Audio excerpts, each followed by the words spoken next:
Thank you. I really appreciate you coming, taking the time for this. Just let us know a little bit about who you are, kind of like your background, and explain where you went to school, and yeah, we can get into it from there.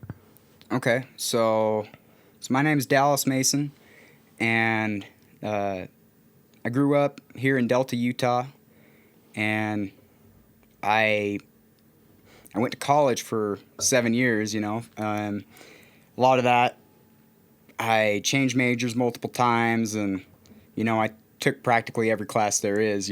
But I did 7 years, and I ultimately graduated with a degree in history education and a social science composite. Okay. And that allows me to teach history and any of the other social sciences. And so really, to put it more simply, I'm just kind of a nerd, man.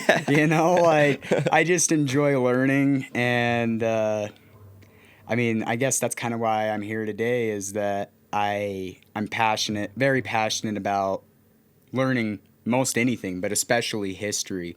And I don't know, I guess word's kind of getting around that I'm a bit of the history guy, for better or Dude, worse. that's what's up. That's what's Yeah. up. That's exactly what I want. I've been wanting to do a history podcast with Yes. somebody, and more focused on American history probably this time around. Mm-hmm.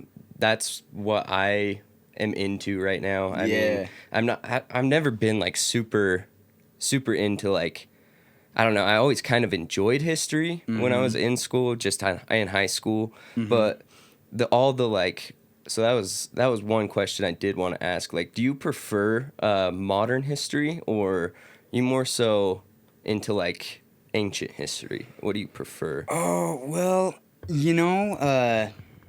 for me, compared to many of my peers, I've always been more fascinated with U.S. history.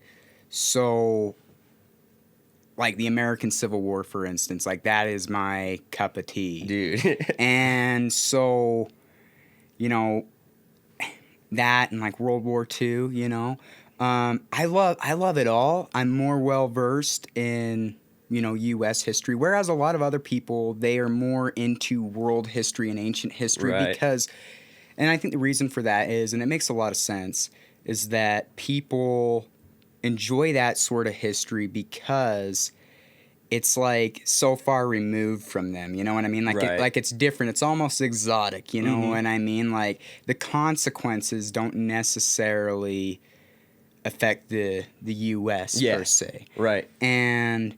But for me, I've always been more interested in U.S. history just because it's a story of us, right? Right.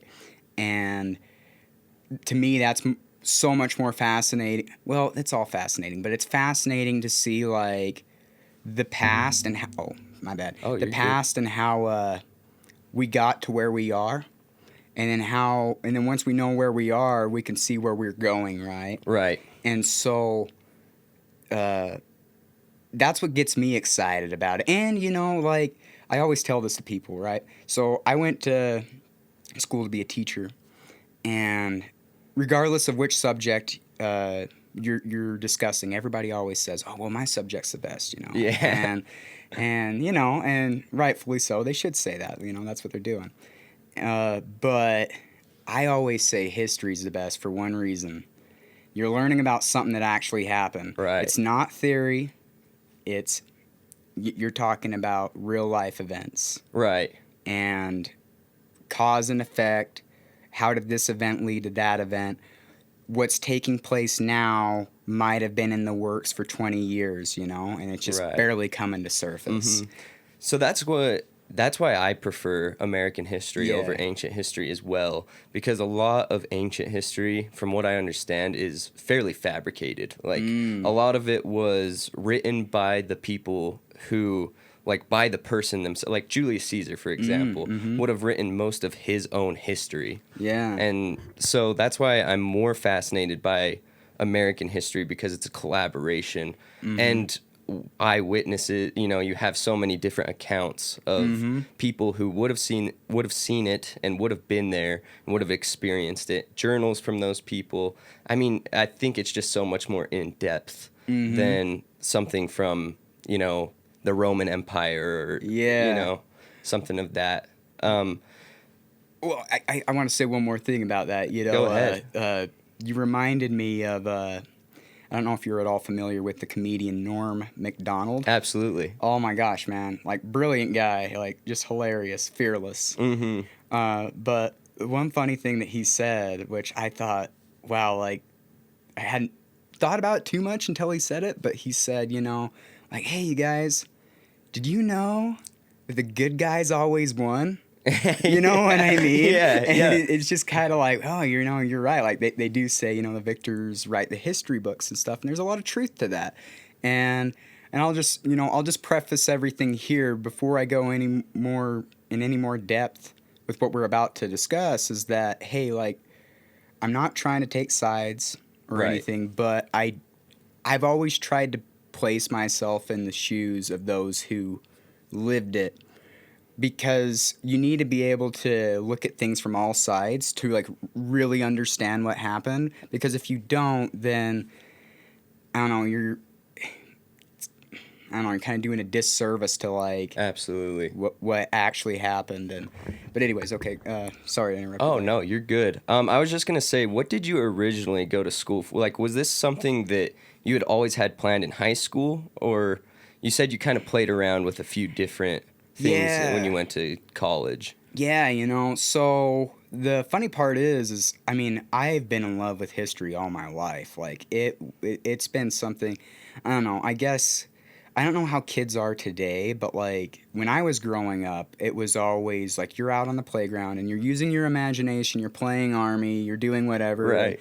And you got the action movies to go off of, and I was always inspired by various movies, like, say, like The Patriot, right? You know, Okay. it takes place during the Revolutionary War and different things like that. And, you know, like, I guess that my love for history somewhat stems from my dad, too. Okay. And, but even he and I, sometimes we have a difficult time talking about it, because I'm like, I'm knee deep in it now. You Yeah. know? But, anyways, no, so I've always loved it, and I've always been fascinated by it, and I've always kind of been the go-to guy amongst my friends where they ask me, like, hey, what happened here, or whatever. Right. Because I've always just kind of been that nerdy dude.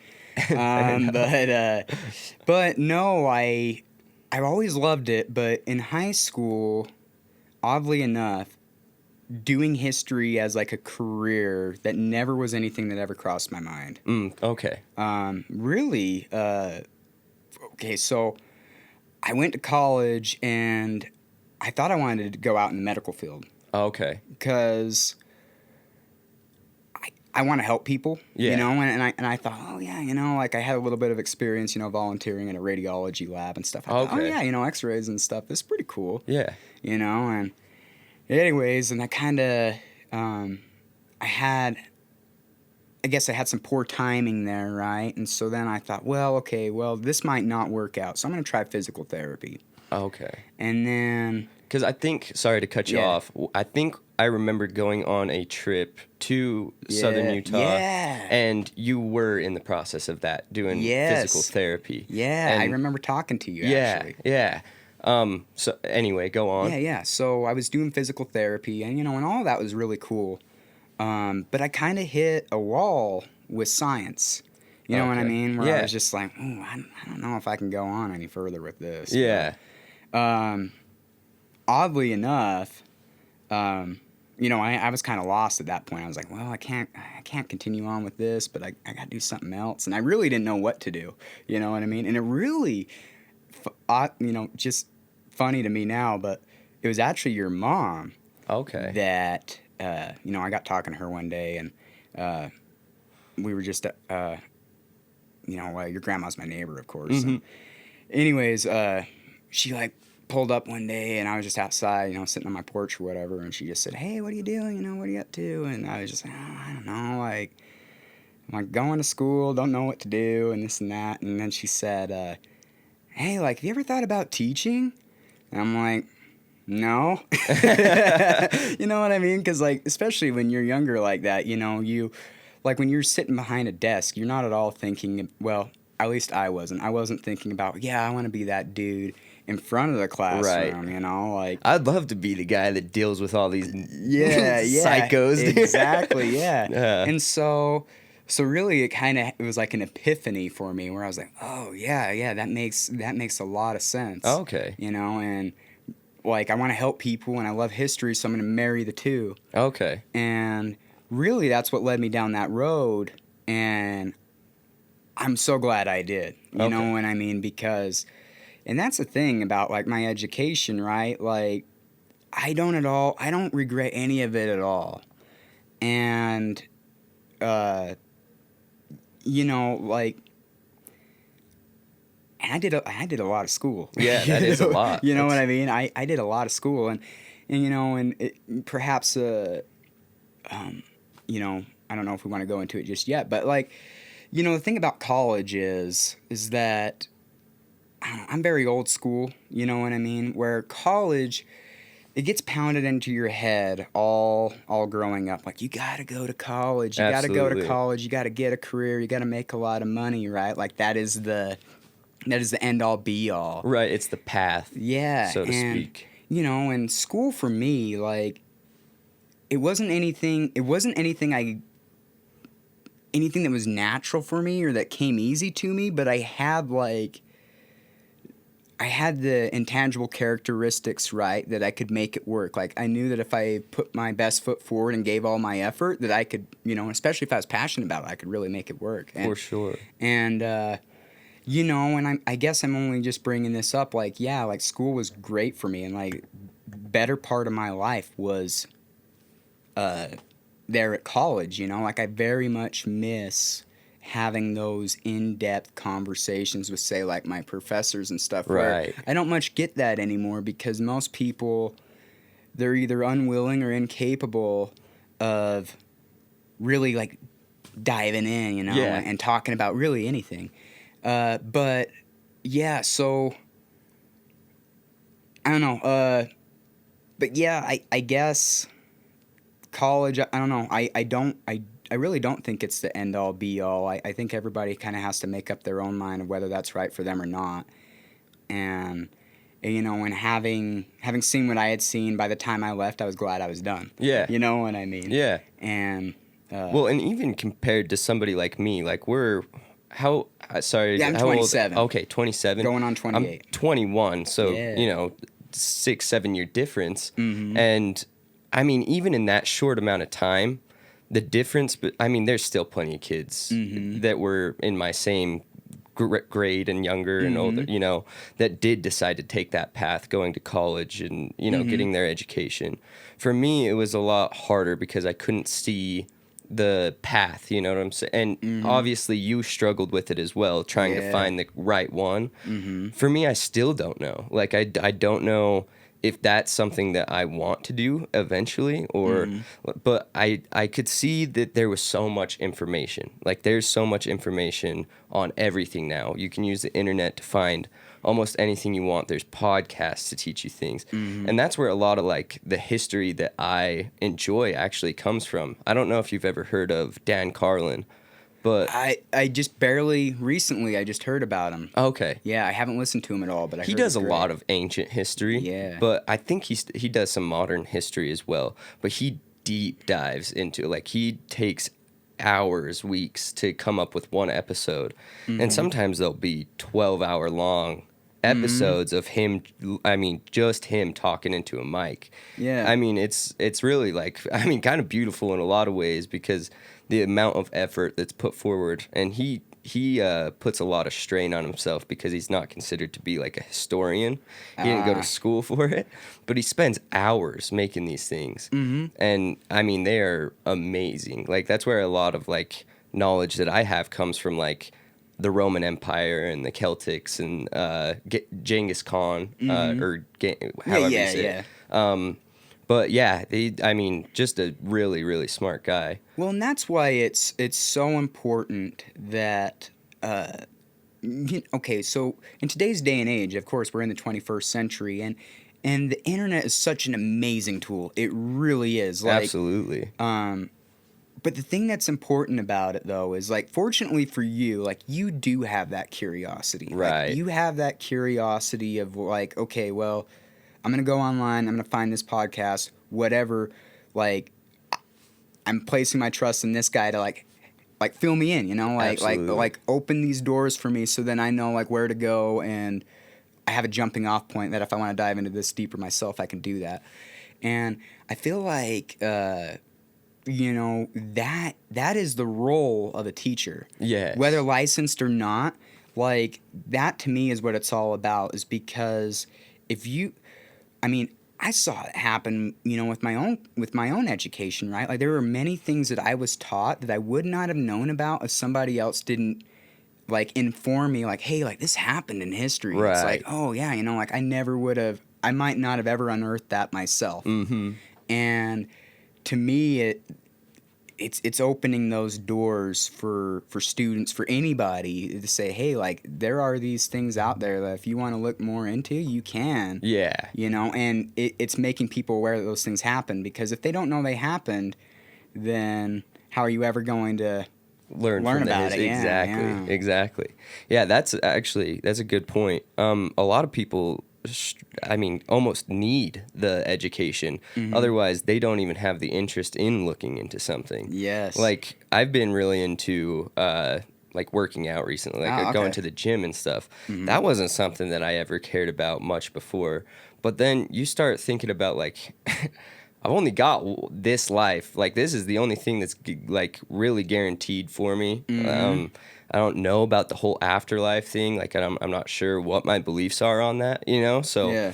I've got to take care of myself right now as well as I can. Otherwise, like, what am I really doing? Like, I'm just throwing this away. So that kind of led me into, like, deep diving into, you know, health and what I can do for my body to make myself better. And, you know, that's kind of off track of...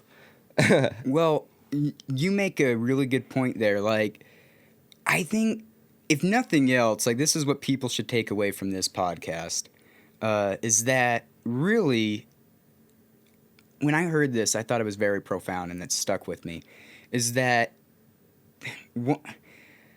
time is the one thing in life that you cannot get more of.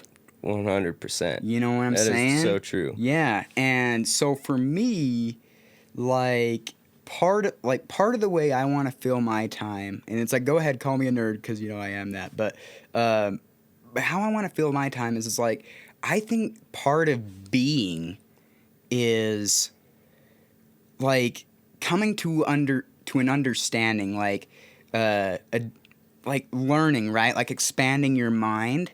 Yeah. And I think that's a huge aspect of it, and I think how you treat people is the other half of that. Absolutely. And I think if you're not working on those two things, growing as a person and helping others, then what are you really here for? 100%. Yeah. That's very true.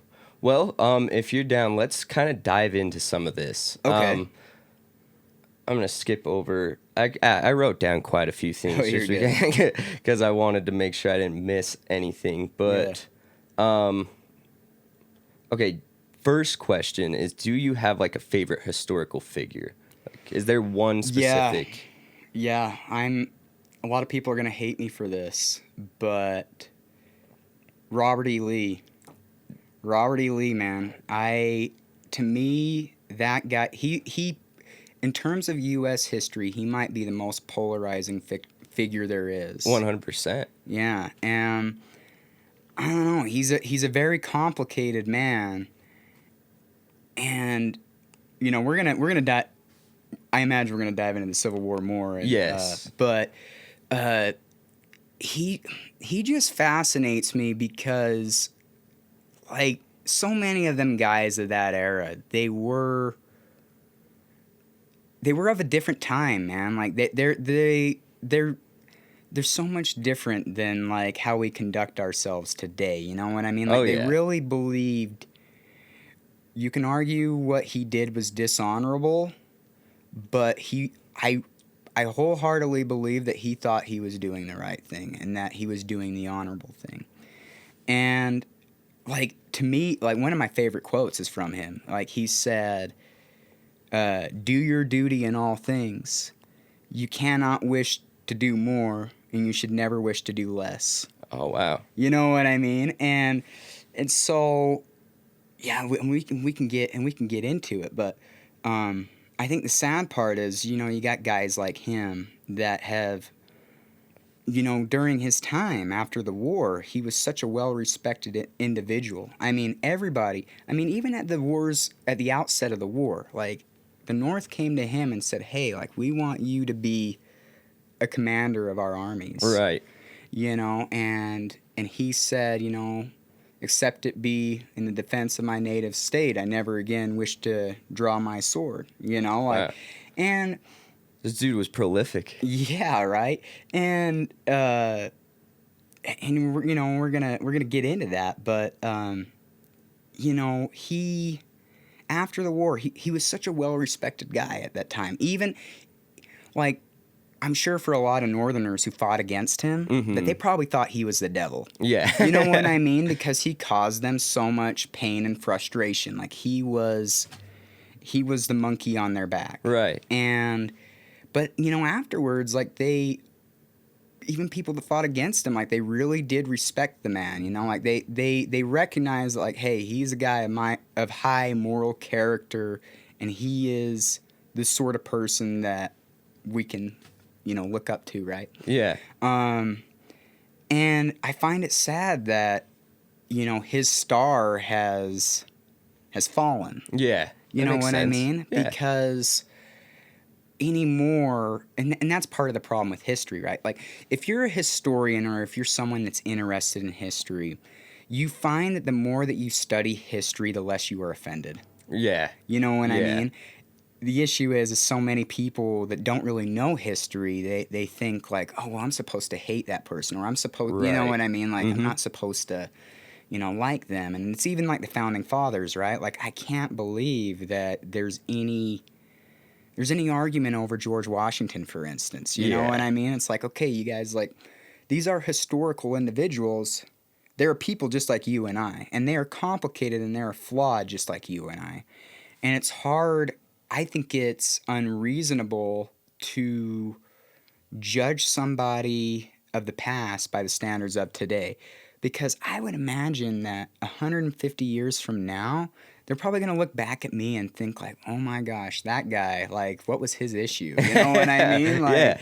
And, it's like, I would hope that I'd be judged fairly. But I don't think we're really doing that. And that's the problem is with history, especially U.S. history, is that we focus so much on the negative rather than the positives. It's like, why don't we focus on the positive contributions or the positive attributes of these individuals instead of the negative parts?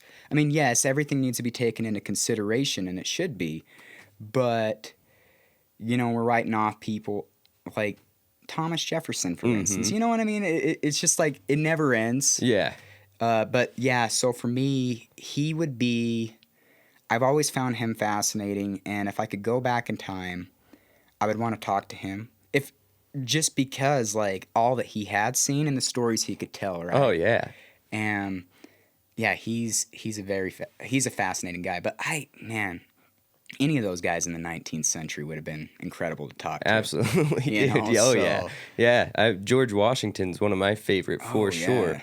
Obviously flawed. I mean, Shane Gillis has a bit on it recently. He's a newer stand-up comedian, basically saying like he went to his to George Washington's home. Oh, okay. Which is really like a plantation. Yeah. And went to like the slave quarters. Saw the slave quarters. There was like an actor there, a slave black actor that came up to him, and it was like. So it's all, I mean, they're still like trying to make it as realistic as possible. But then he's going through like the, sorry to ruin this for anybody, but going through the, I don't know what you would call it, just basically the end of the tour. And they're showing him like, telling him certain things about like George Washington was 6'2", like a dude that long ago. That would have been tall. Oh yeah, very much very big guy, red hair. and gets to the end after they show him all this stuff, and they're like, "You want to see some shit?" It's like goes and shows him the teeth, and he says that the idea that a lot of people have is that George Washington had wooden teeth, which is not true. It was lead and ivory teeth on the top row, and on the bottom row were slave teeth. So yeah, and a lot of people would look at that and be like, "What?" Yeah. Like, I mean, this dude is a psycho. But yeah, he's got a lot of funny in between all that. So I mean, the way he puts it is, and I mean, hilarious. But yeah, a lot of people would just look at that specifically and be like, "Oh, we can't praise this guy. Like, he had, he was a slave owner. He had a plantation. Like, that is taken a lot further than his success." And I guess success is kind of hard to define, but Oh yeah, and that's the issue, man. Is like I said, you need to take everything into account, yes, and they need to be judged accordingly. But at the same time, is like an individual like Washington, right? Like I mean, it's hard to put a figure ahead of Washington in terms of importance for this country, right? absolutely, yeah. It's like the United States, like George Washington. That I mean, he's the beginning. He's the staple for and it's just like like Christopher Columbus too, right? I mean, okay, maybe that one's a little bit less, but like with him, it's just kind of like there's all this uproar about him, right? Yeah. And the way I see it is, it's like, okay, even if all that stuff is true about Christopher Columbus, if it wasn't him, it would have been somebody else. Absolutely. And it's like, let's move on. You know what I mean? Yeah. Because, I mean, sure, like, People will have a hard time remembering that we've always been barbaric. Like people have forever throughout the entire history of human life, forever have been barbaric, and you still see it in the animal kingdom. That's all that it is. And we have these fake ideas that, like, I don't know, like a good example would be like, we put friendly faces on things that aren't friendly, I guess. Like bears, for example. I mean, ruthless creatures. Yeah. But we have this idea of like Winnie the Pooh and, these friendly bears. And so then people get around this stuff in real life and are attacked and destroyed by it. And we forget that naturally we're pretty ruthless. Yeah. That being said, like, that has been human history for forever. So you have to take that with a grain of salt and realize the, I guess, profoundness of these characters. But let's get on to, a historical period, like your most favorite period. Or most favorite. Well, kind of like I said before, like for me, it's definitely the 19th century. That Civil War era. Okay. Because, I mean, I don't know. Like when you read about them guys, like it just seems, it almost like their character, it almost seems foreign to us, right? Like, okay, for instance, there's a Confederate general, and his name was Nathan Bedford Forrest. Okay. And this guy, I mean, he's probably, in terms of being like a warrior, like in all of human history, like he's one of those guys. Okay. Like he would have been incredible in any war in any era. But he killed like 30 people himself. Wow. You know what I mean? Yeah. And and he has a very, very complicated history. And I mean, he was actually like, he founded like the KKK and stuff after the war and things, and then he later regretted that. Okay. And like became like a preacher and stuff. But wow. But the reason why I bring him up is that that here you have this guy who like just like he's a warrior, he's a killer, you know what I mean? Like and he didn't have any military training or anything like that. He just was he just was born for war. Wow. But you have a guy like that, and then the men underneath him, he had like a rule that you like weren't allowed to swear. You weren't allowed to Oh, cuss. really? And then it's kind of like, you're like, wait a minute, like you got this guy that like single-handedly killed 30 people, Yeah. and then he's telling his men like, hey, you know, like we got to be respectful. I think I remember hearing stories about this guy. You know what I mean? And Yeah. so it's kind of like, oh man, like that's almost foreign, you know what I mean? Yeah. And yeah, just how people lived back then, and then how they like it fascinates me, like how they would write, right? Where I mean, many of them back in those days were illiterate, that they couldn't read and they couldn't write. But I mean, even some guy like Shakespeare, right, that lived in like what 1500s or something, where they're things that they're writing, you're just like, man, like how is that so eloquent, you know, in different things, like. I can't write like that. Yeah, you know it's very what I mean? profound. Yeah, and you know the way that they would describe things, and they would always describe things in such a, like a cool way. You know what I mean? Like It's like a painting almost. Yeah, and you're like, man, like that paints a vivid image. You know what I mean? For sure. I remember reading Hamlet and thinking that throughout the whole book. I mean, just the way he would describe, Shakespeare would describe the characters and like the way that they think.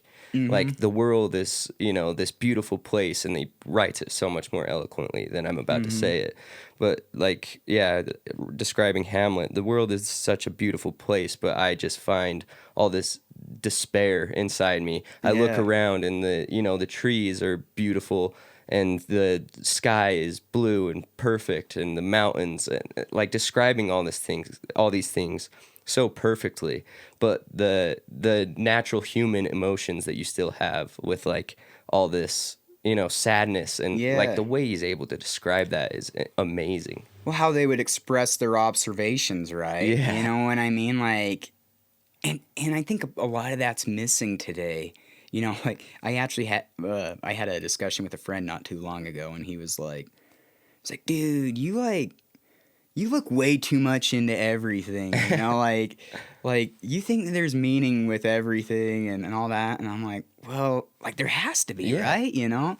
I think so many of us today, especially like with our cell phones and social media and everything like that, is that we really don't we fail to take a step outside and then kind of wonder like, wow, you know, like this around us, like this is so cool, you know, and I'm like, here I am, I'm just this,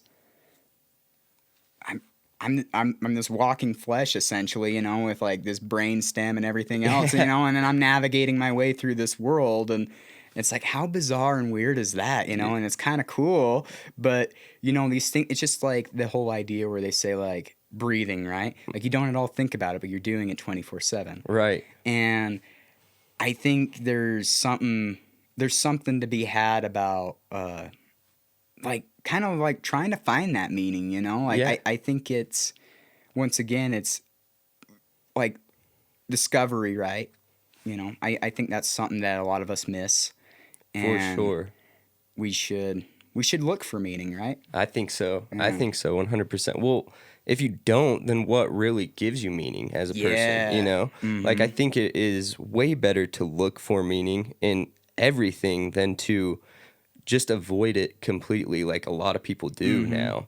And yeah, a lot of people just get so locked into the daily routine of just, this is how life works, and this is what I'm doing, and I guess I'm just going to keep doing it like this, instead of like really sitting back and seeing how you feel about certain things and, you know, taking each emotion for what it is and, you know, diving into it. I think that's important. I think that's very important. Yeah. I like that a lot, actually.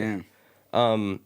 I'd like to know like where America got its start. Like, what are some of the main factors that made our forefathers decide to begin this new nation? Well, the gist of that is that, you know, they had been living under British rule for so long, you know, and that, of course, you know, you have like the Stamp Act and the Townshend Act, and different things where, they, of course, they're saying no taxation without representation and things. And, they eventually realized, like, hey, like, we are not going to go on living this way.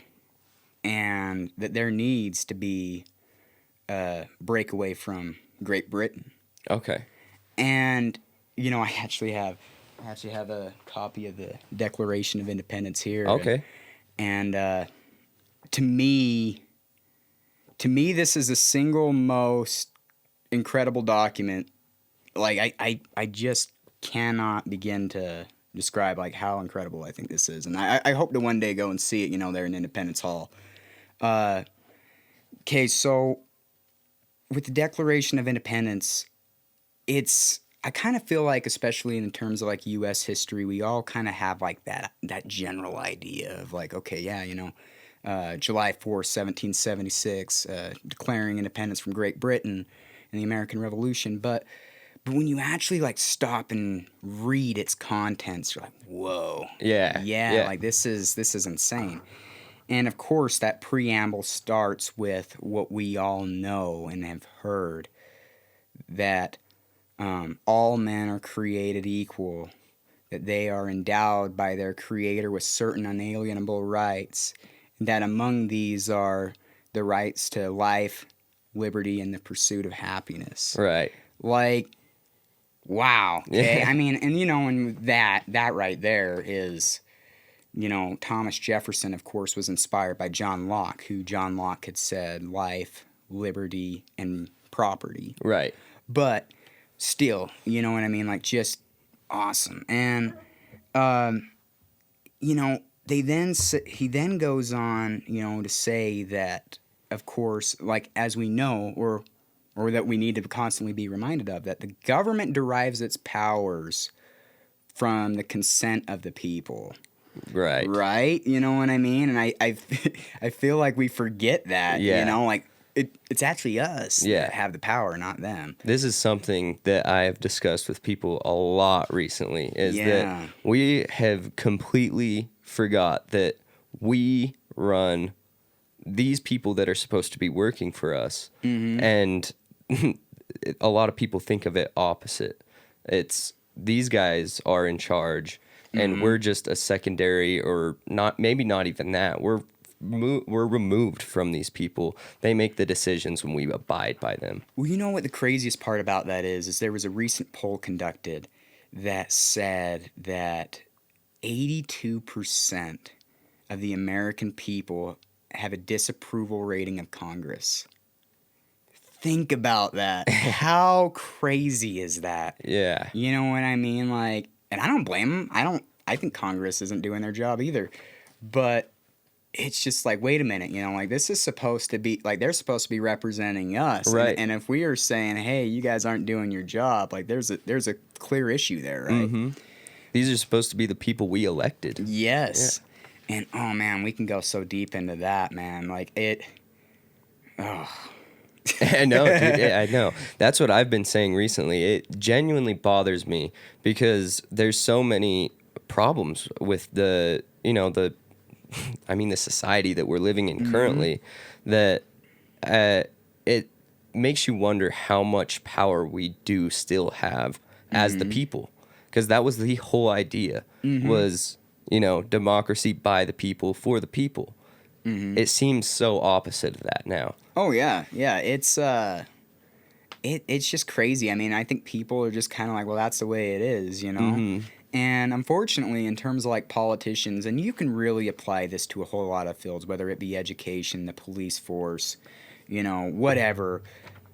The issue is so many people that get into those professions are the exact type of people that shouldn't be in those professions. Like the people that go into politics, it's because they want the power. Yeah, and money a lot of times. Yeah, and I mean, and that's like one cool thing. Like brought up George Washington, where he was like, hey, I don't want to be president. Right. You know what I mean? And it's like, well, because you don't want to be president, that's all the more reason you should be president. Exactly. And so, yeah, it feels like it's... Okay, let me say this about, like, the Constitution, for instance. I really do believe that they created, the Founding Fathers, the framers, that they created the greatest form of government in the history of the world. I wholeheartedly believe that. But I think its current execution is far from what they envisioned. Absolutely. You know what I mean?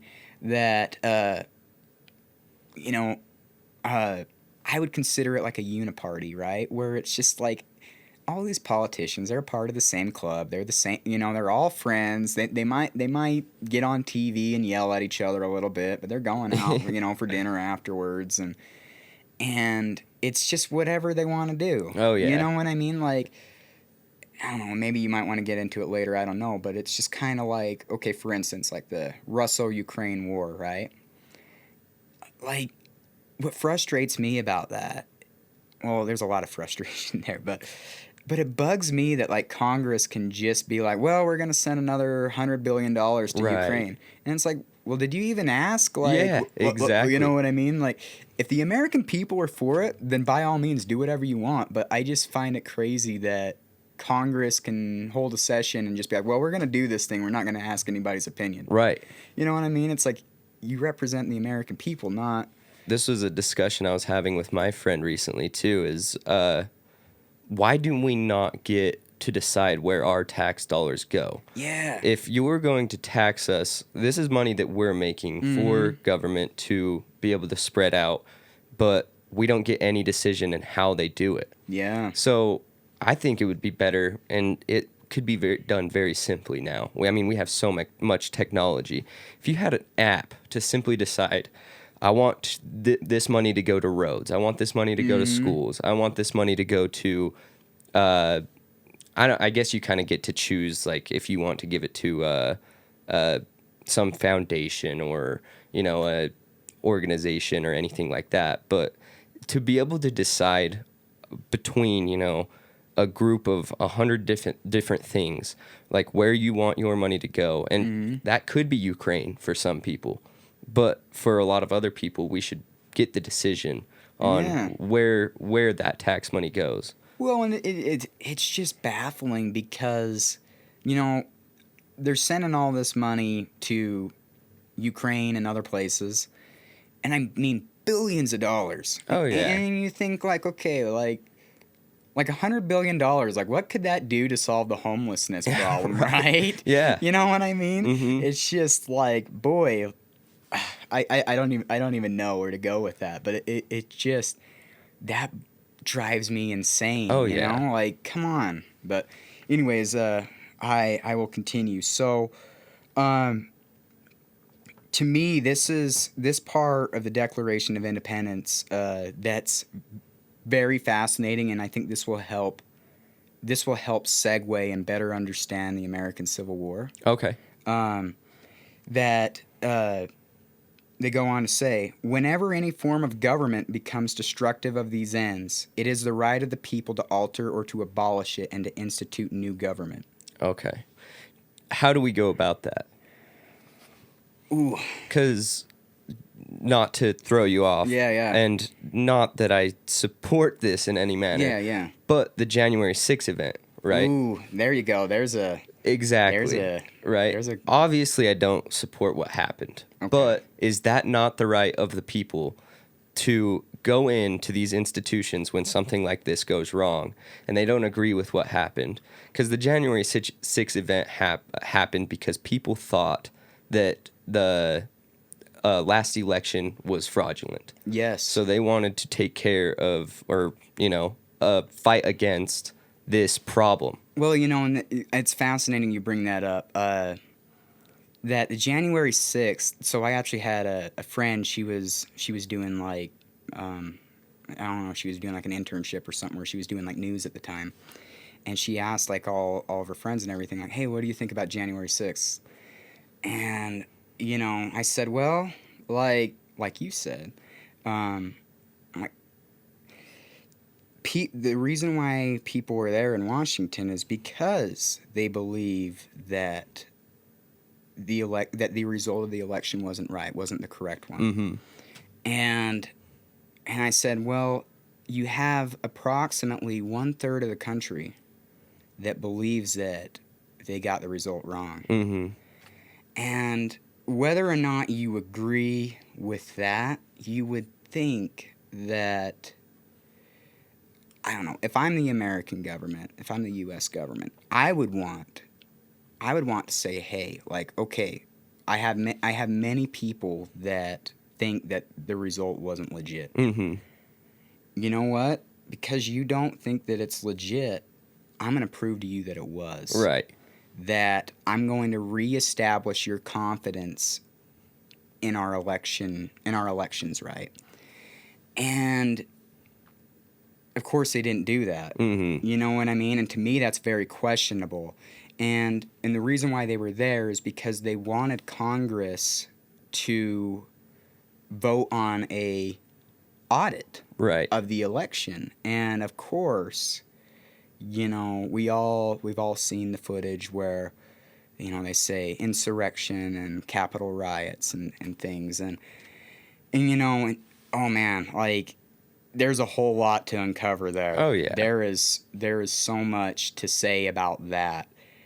But I don't necessarily, like you said, I don't necessarily think people especially just being there. Yeah. Like, not having participated in any sort of riot or anything else, like, just being on the Capitol grounds has been enough to throw people in prison. Yeah. It's like, wait. And take away rights. Like, yes. Like, people can't even fly. They got their Yeah. passports taken away, licenses taken away. Mm-hmm. Like you said, a lot of people have been put in prison. Mm-hmm. I don't understand how that can happen when it's in this document that you have. Well, and that's where I'm wanting to go with this, is that this document is so important. I mean, obviously it was obviously important for the creation of this country. But it was actually a cited document in the Civil War as well. Okay. And so yeah, let me just read a little bit more, and then hopefully I can better answer your question. Man, gosh, there's so much to uncover here, but That's all right. We got plenty of time. So they then go on to say, accordingly, all experience hath shown that mankind are more disposed to suffer while evils are sufferable than to right themselves by abolishing the forms of which they are accustomed. And I kind of feel like that's kind of where we're at now. And like you said, I'm not at all suggesting to abolish the government or anything like that, because I really do believe that it is the greatest form of government ever created. But right now, we're in a difficult place where, like we were talking about with Congress, right? Where I feel like the American people are losing confidence in how this all works. Yeah. And which is a real shame, because I mean it's as close to perfect as it could be, but like I said, its execution is not. Mm-hmm. Its current execution is not.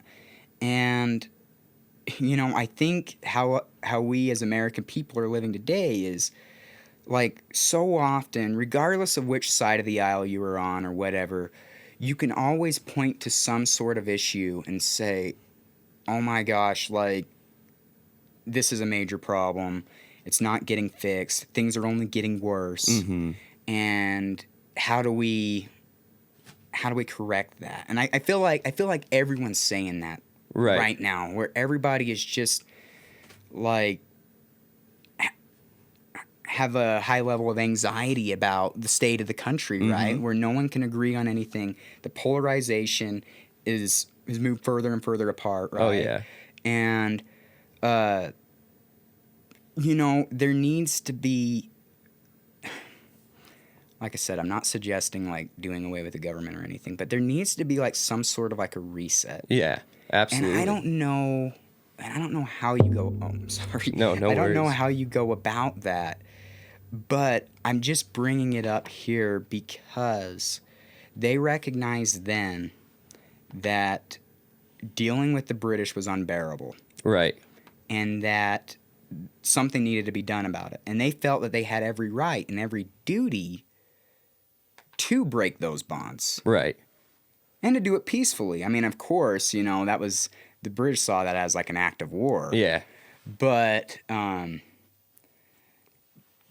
know, I think this this document here, it's as American gets. Absolutely. You know what I mean? Like, my friend actually brought up to me one day. He said, like, the American spirit is a rebellious spirit. Mm-hmm. It really is. Like, it's us giving the middle finger to Great Britain and say, well, we are not, like, I'm sorry, like, you guys are our brethren, but we don't see eye to eye, and we're going to move on. Yeah. You know what I mean? We are going to do what's best for us, and we're kicking you to the curb, essentially. And, to me, that's so powerful that they said that. And they go on, they say, I said, it is their right and their duty to throw off such a government and to provide new guards for their future security. But, but to me, the most powerful of all the lines in the Declaration of Independence comes in that concluding paragraph. And I think this is more of what the American people need today. Okay. That they say this is the very last sentence of the Declaration of Independence. They say, and for the support of this declaration, with a firm reliance on the protection of divine providence, we mutually pledge to each other our lives, our fortunes, and our sacred honor. And to me, that's like, wow. Okay, I mean, for a lot of people, that might just be a bunch of words put together. But I think it's so important because a lot of people don't understand. Like, okay, when we have 4th of July, for instance, like 4th of July celebrations, and you know what? Like, I think it was John Adams or Samuel Adams, I can't remember when, but like his prediction was, like, hey, like 4th of July should be a thing celebrated with like fireworks and stuff, right? And so awesome it is. But a lot of people think, on the 4th of July, they're thinking about, barbecues, fireworks, and that sort of thing. But they don't realize that when these guys put together this document and when they signed their names to the bottom of that, that was like signing their death sentence. Because for some of them it was. It was, yeah. And because here they are taking on the most powerful military of the world at that time. And, like, yes, these guys are of European descent, and like I said, they're brethren. But the British saw us as like a bunch of hillbilly hicks, you know what I mean? That distinct from them. And, so it was for them to sign their names on that, they had to be right. You know what I mean? Because they could not afford to be wrong. Right. Because if this didn't work for them, there is no United States. Yeah. And people fail to remember that. It's like, crap, man. You know what I mean? Like, these guys, I can't even imagine what a similar analogy would be like in the 21st century. Like, just making it known to the world, like, hey, I am declaring myself independent from society and everything else. Right. And, you know what I mean? But, so that's what's so incredible about it. And, and the thing about it is that they say, or the estimate is, with the American Revolution, the Revolutionary War, that only 3% supported breaking away from England. Really? Yeah. And, like, when I heard that blew me away. And then only 10% of the population actually even fought in it. Wow. You know what I mean? And, thank God that they were able to pull through and make it all happen, make it all work. Yeah. But I just wanted to bring that up because that document, it stands on its own, but it's so important in understanding the Civil War too. And the reason I say that is because kind of like when we very first started this discussion, I said you got to understand all sides to really understand and see the whole picture, right? Yeah. And for the South, in the Civil War, the Civil War to begin with, it is probably the most misunderstood event in U.S. history. I think it's one of them events that, like, it captures a lot of people. A lot of people are interested in it, but they don't really get it. Okay. And a lot of that is the way that education has shifted. Like, okay, for instance, like, I don't know what you were taught in school, but when I was taught in school, basically the war was simplified to, well, the South had slaves and the North opposed slavery. And that was essentially the story I got of the Civil War. And that's not necessarily wrong. I mean, it's true. Right. But that's oversimplified. Yeah. And, you know, the South, the way that the South felt is that they looked at the Declaration and they felt like, well, you know, if the federal government, you know, government there in Washington, D.C., like, if they are not, we've reached a point where there's irreconcilable differences between us and them. Sectionalism, right? North and South. Right. And they thought, well, just like the founders of this country broke away from Great Britain, well, we can break away from the United States. We can establish our own government. And so they felt every bit justified to do that. And so, you know, it basically with that war, what a lot of people don't understand, at least in the beginning, is that the South, they thought they were fighting the Second American Revolution. Okay. And the North, they thought that they were fighting to preserve the Union. Okay. You see what I mean? And you can understand both. You can understand both points. But a lot of people don't know that or don't understand that. And you know, and that's why the Civil War. Oh my gosh, man! Like it's so complicated that you know, with them back then. The South, for instance, like, people have a difficult time understanding that everyone thinks that the South fought for slaves. Right.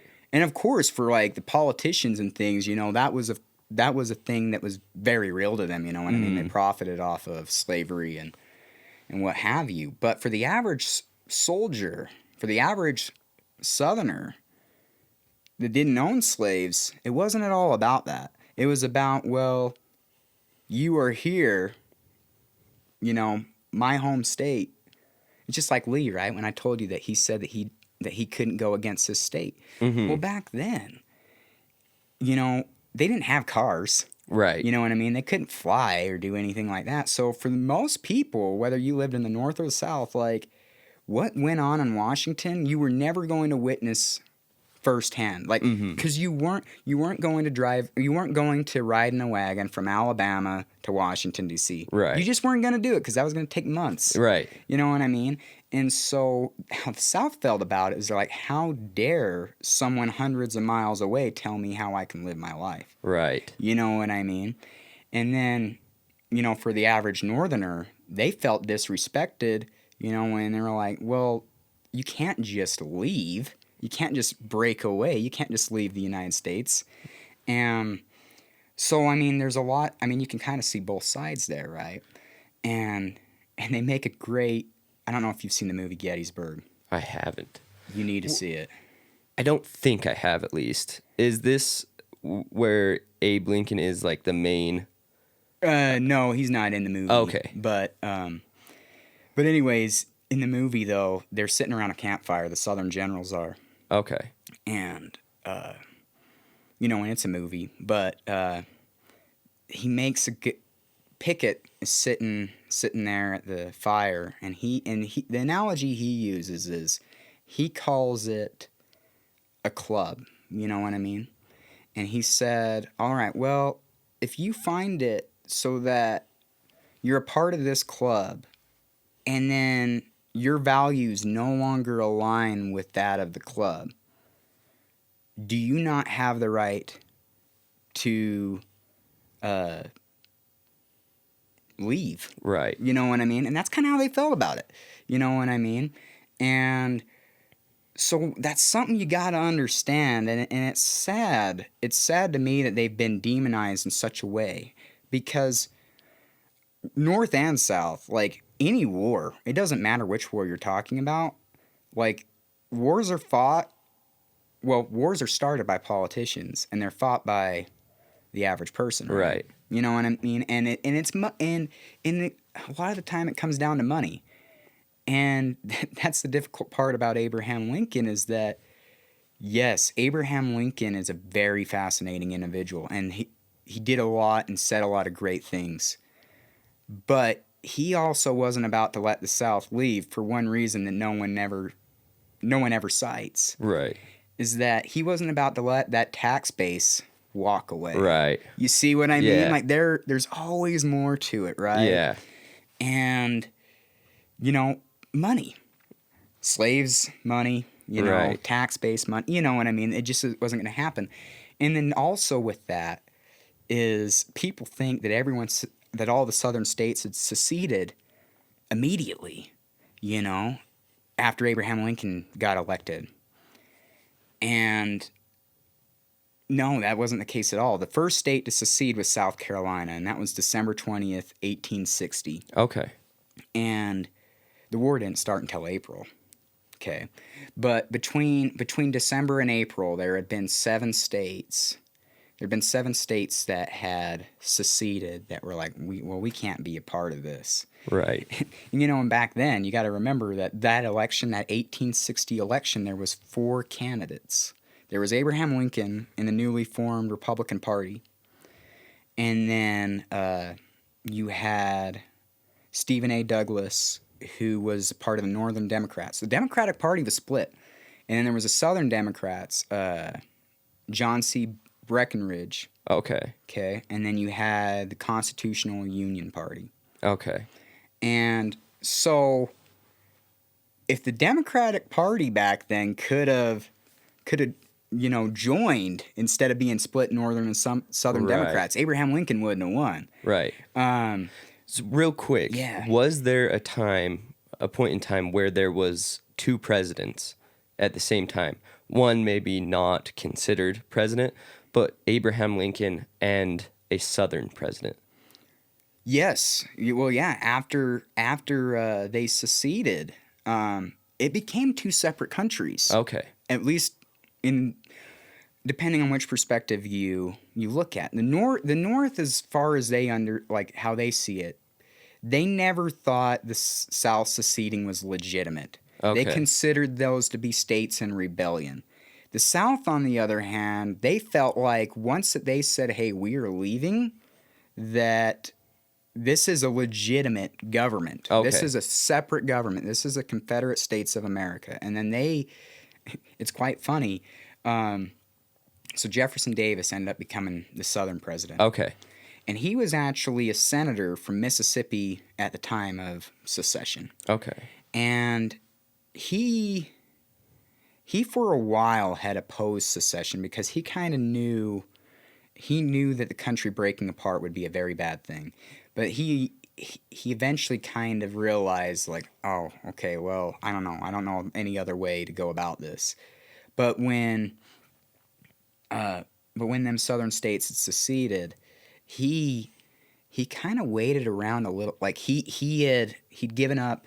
He was a senator, but he had, I don't know what the right word is for it, but he had decided he was no longer going to be a senator for the state of Mississippi. He was going to go back down to Mississippi. Well, he had kind of stayed around for like a couple days, hoping that he would be arrested. Oh, really? Yeah, he hoped that he would be arrested because he wanted to take that to the Supreme Court. He Right. wanted to have that argument of, is there a right of secession Right. in court? And unfortunately for him and unfortunately for the South, even before and after the war, he never got arrested after the war either. He wanted to argue that in court that the South had the right to break away. Okay. But he never got that. And and it would have been fascinating to see what the court would have said. But so what ended up happening was you had the Deep South had seceded from the Union. South Carolina, Florida, Georgia, Alabama, Mississippi, Texas. Okay, you had them 7 states secede. And you're probably wondering, like, okay, well, how does Virginia, North Carolina, Tennessee, Arkansas get into this? Well, what ended up happening is after the firing on Fort Sumter that April, well, Lincoln called on, I don't remember the exact number, I think it was 40,000 volunteers. Okay. To put down the rebellion, right? And those 4 states I mentioned to you just now, Virginia, Tennessee, Arkansas, and North Carolina, they were like, no, like, don't even think about sending federal forces through our states to put down our neighbors. Right. And so then they're saying, yeah, we don't want any part of this either. And the funny part about that is if you look, any of you listening, you can go and do this. If you look at that 1860 election, those 4 states I just mentioned, they were the 4 states that voted for the Constitutional Union Party, John Bell. Okay. They didn't want there to be a split. See, and it's a lot of people don't know that. People automatically for the same reasons as like Lincoln. Well,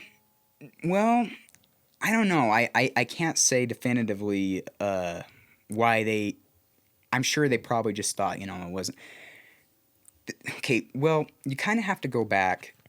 You kind of have to go back to the Declaration, right, of Independence, where they say, at that time, it even says it in the Declaration, 13, they were colonies, but then they had decided we are going to be 13 independent states. Okay. And you can kind of think of an independent state as like an independent country. Yeah. Right? And it's still that case today, but we are... The idea is, being in the United States, that we benefit more so by being together than being apart. Yeah. If that makes sense. Mm-hmm. And so I'm sure that they thought back then that, like, well, we don't want any part of, this north and south, sectionalism and all of that. Like, let's try to keep this together, guys, and but yeah, once Lincoln had decided that, the rebellion needed to be put down, they're like, I don't know, force, that sounds kind of aggressive. Yeah. And like we can't be a part of that. And so you can kind of understand, I guess what I'm trying to say is you can kind of understand both viewpoints, right? Mm-hmm. And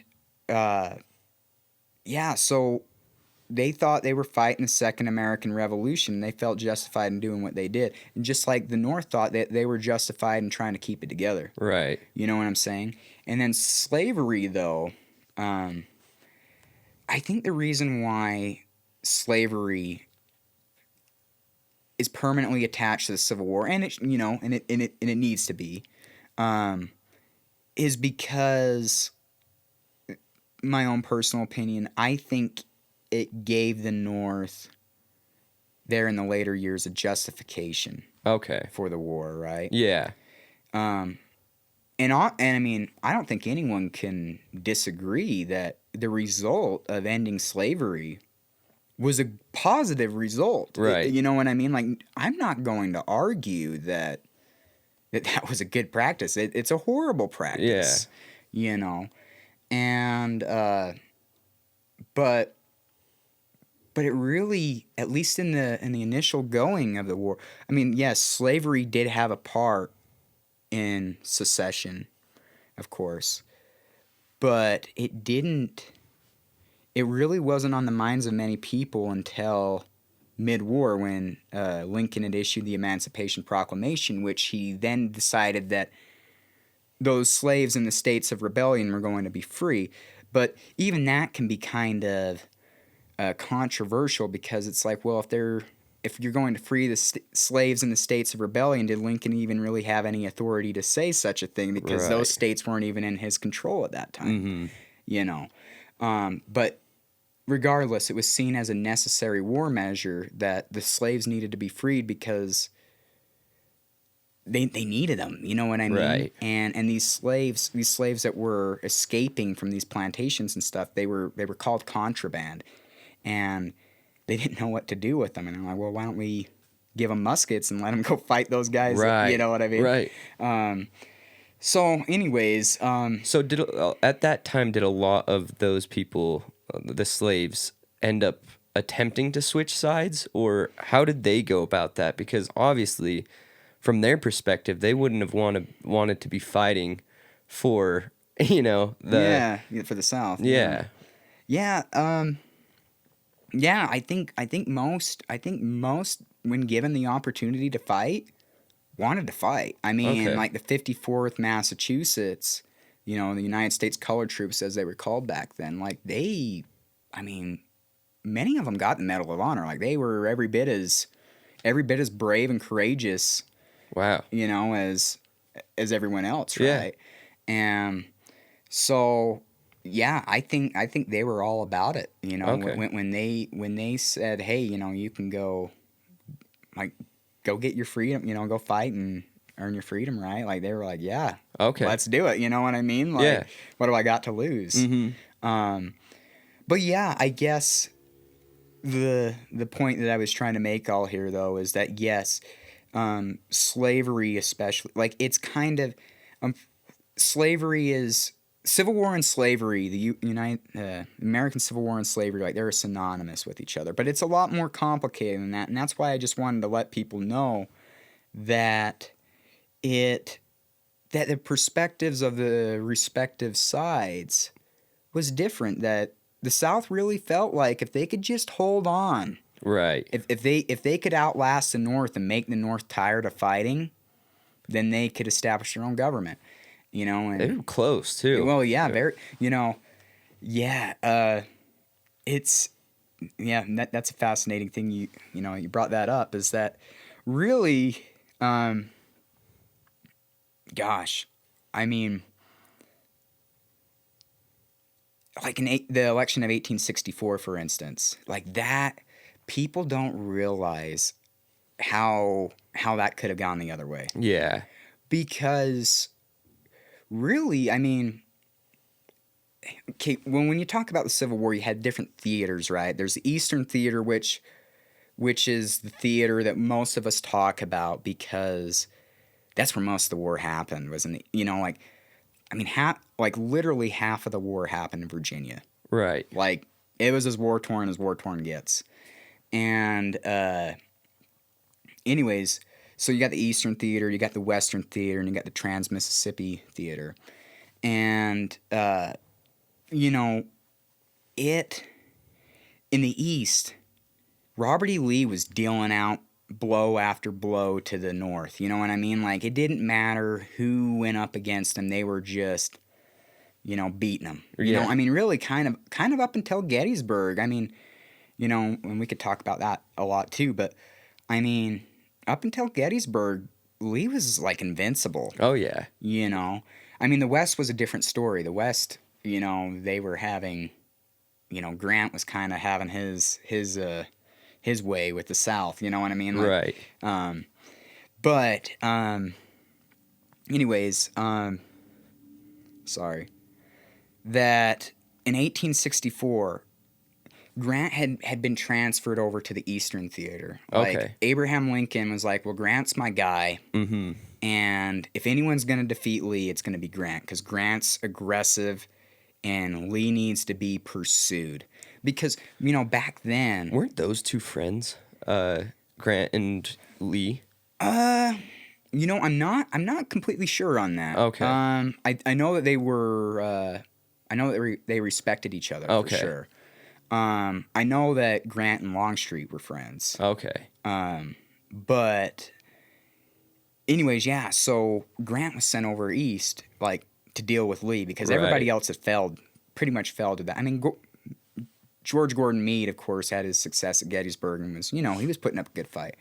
But Grant really, he was what the North needed. Okay. You know what I mean?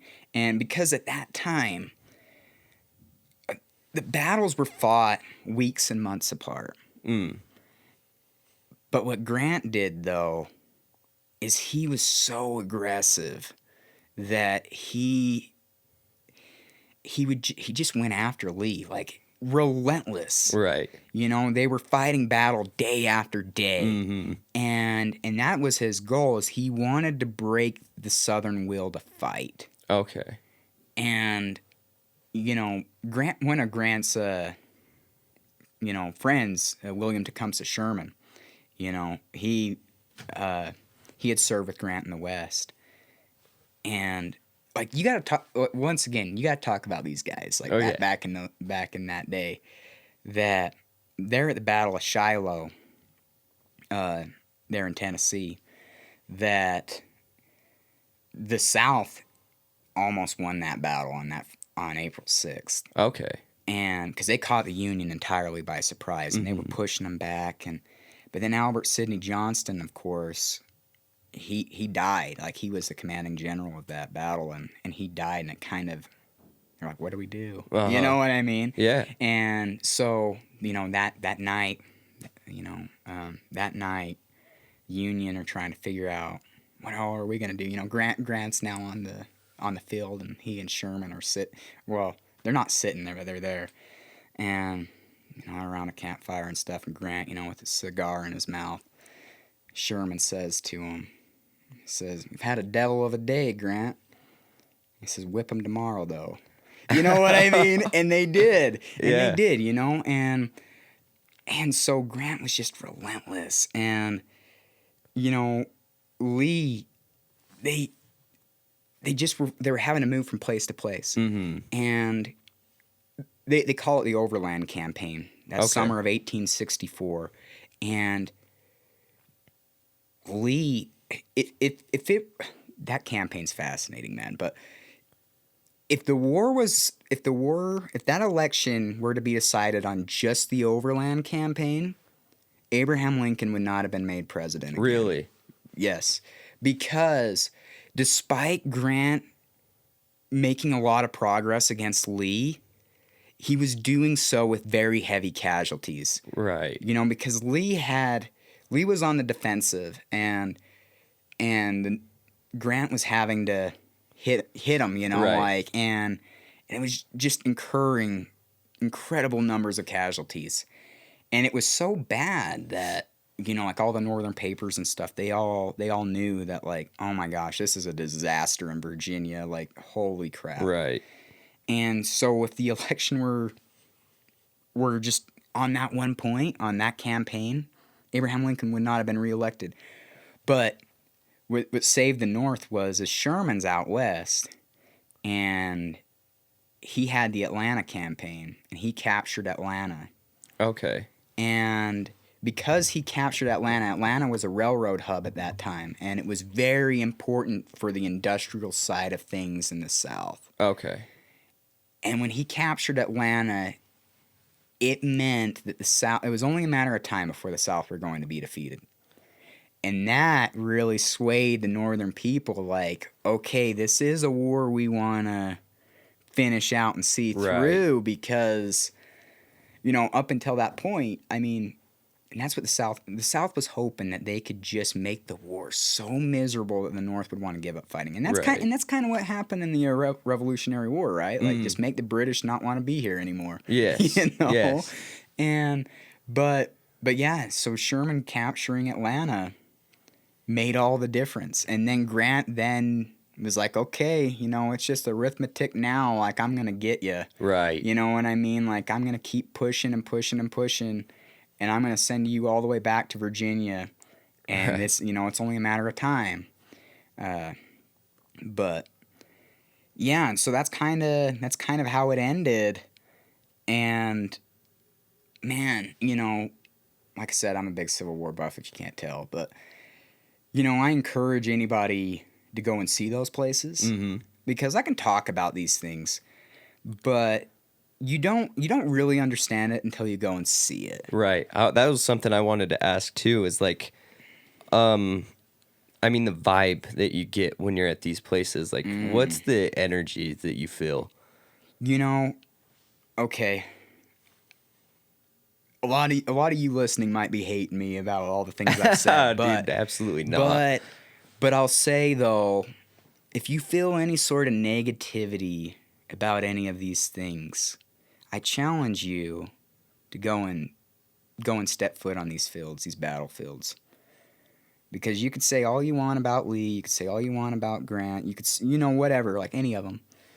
But until you've been there, it feels different. Yeah. You know what I mean? I can only imagine. Yeah, it's, they call it hallowed ground for a reason. There is a certain reverence there that Gettysburg, for instance, okay, it's like probably the prime example, where you, like, people just don't get what a struggle that battle was and how significant it was. Because the reason the South, they thought, if we could just win this battle, that we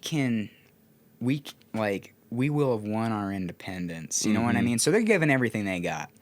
The North, they're giving it everything they got because they're like, if we lose this battle, this is it for us. Right. And, I mean, you have approximately 200,000 men there fighting over the course of 3 days.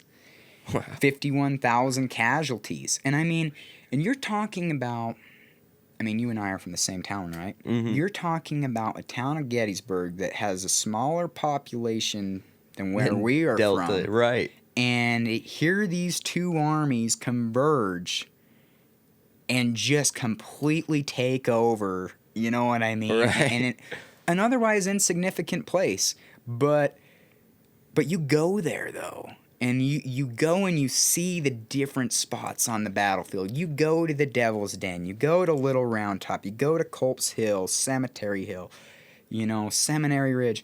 All these different places. And you're like, oh, the stories that are here. Mm-hmm. You know what I mean? And then, like, for instance, like you go there to Gettysburg and Pickett's charge. And that's how the battle essentially ends. And... the third day, Robert E. Lee, and I don't know. I don't want to be an armchair historian, but it's like, I don't know what he was thinking that day. But they had decided, that they were going to go across a mile of open ground against a fortified position. And,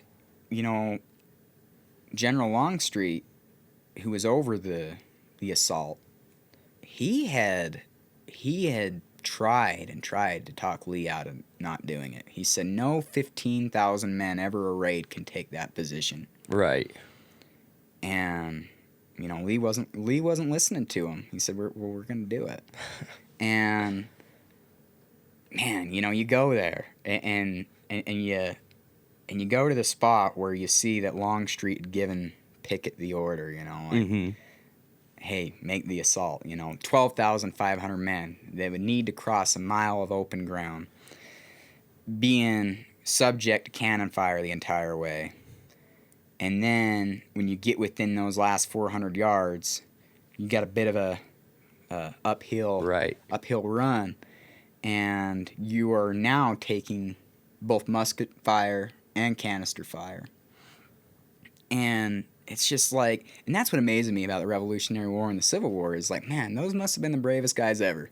You know what I mean? Because how can you possibly line up and be like, hey, take your turn and shoot at me? Yeah. So insane. Well, yeah, like I got thinking about this last time I was there, and I thought, like, okay, what do you do? Like, you have a musket, single shot, right? Muzzle loader, black powder. You got one shot, and it's going to take you a minimum of like 15 seconds to reload. Oh, yeah. Minimum. And, like they say in war, like seconds become minutes, minutes become hours, hours become days, all that stuff. And these guys, holy crap, like you can see what's ahead of you. Yeah. Like, okay, you want me to take that position a mile away. At some point, I'm going to have to run. You know what I mean? Mm-hmm. And then I have obstacles in the way. Right. Like, this fence is going to slow me down. And it's like, what do? You got one shot. Do I take the shot and hope that I kill somebody and make the charge a little bit easier for us, or do we go and just hope that we get there and then fire? Yeah, and right. then fight. It's like, man, you know what I mean? Like, I don't know. It's just crazy because you get there and you just see that they have this monument there to the 26th North Carolina Regiment, and they're credited with being the furthest at Gettysburg. Okay. And I mean, they are right. Like, they got within 10 paces of the cannons there.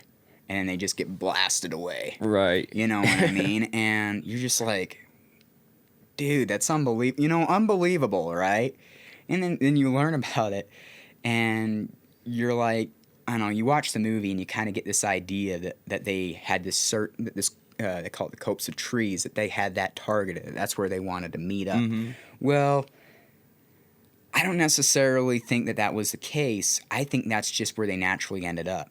Okay. Because the reason I say that is that these troops, so they have Little Round Top on the southern end of the battlefield, and then you got Cemetery Hill on the northern end of the battlefield. And they are elevated positions. They're hills. And they don't even really have to aim. You know, I mean, back then, like, operating artillery was a difficult thing to do. Oh, yeah. You know, but these guys don't even have to aim because they're just shooting down. Right. You know, and so every time they fire that cannon, it's effective. You know, they are, and then to think that these guys can reform ranks. I mean, can you imagine? I mean, this goes for any war, but can you imagine just seeing your buddies be blown apart? You know what I mean? And then you gotta have the courage to keep going. Yeah, right. And these guys, what happened to them, because the Cemetery Hill was over here and Little Round Top's over here, these guys, they're by Little Round Top, you know, they're going like this. Well, they're trying to get the hell away. Right. You know what I mean? Like, they're like, steer clear of that. And the guys on the northern end were like, steer clear of that. Right. You know, and then they converge.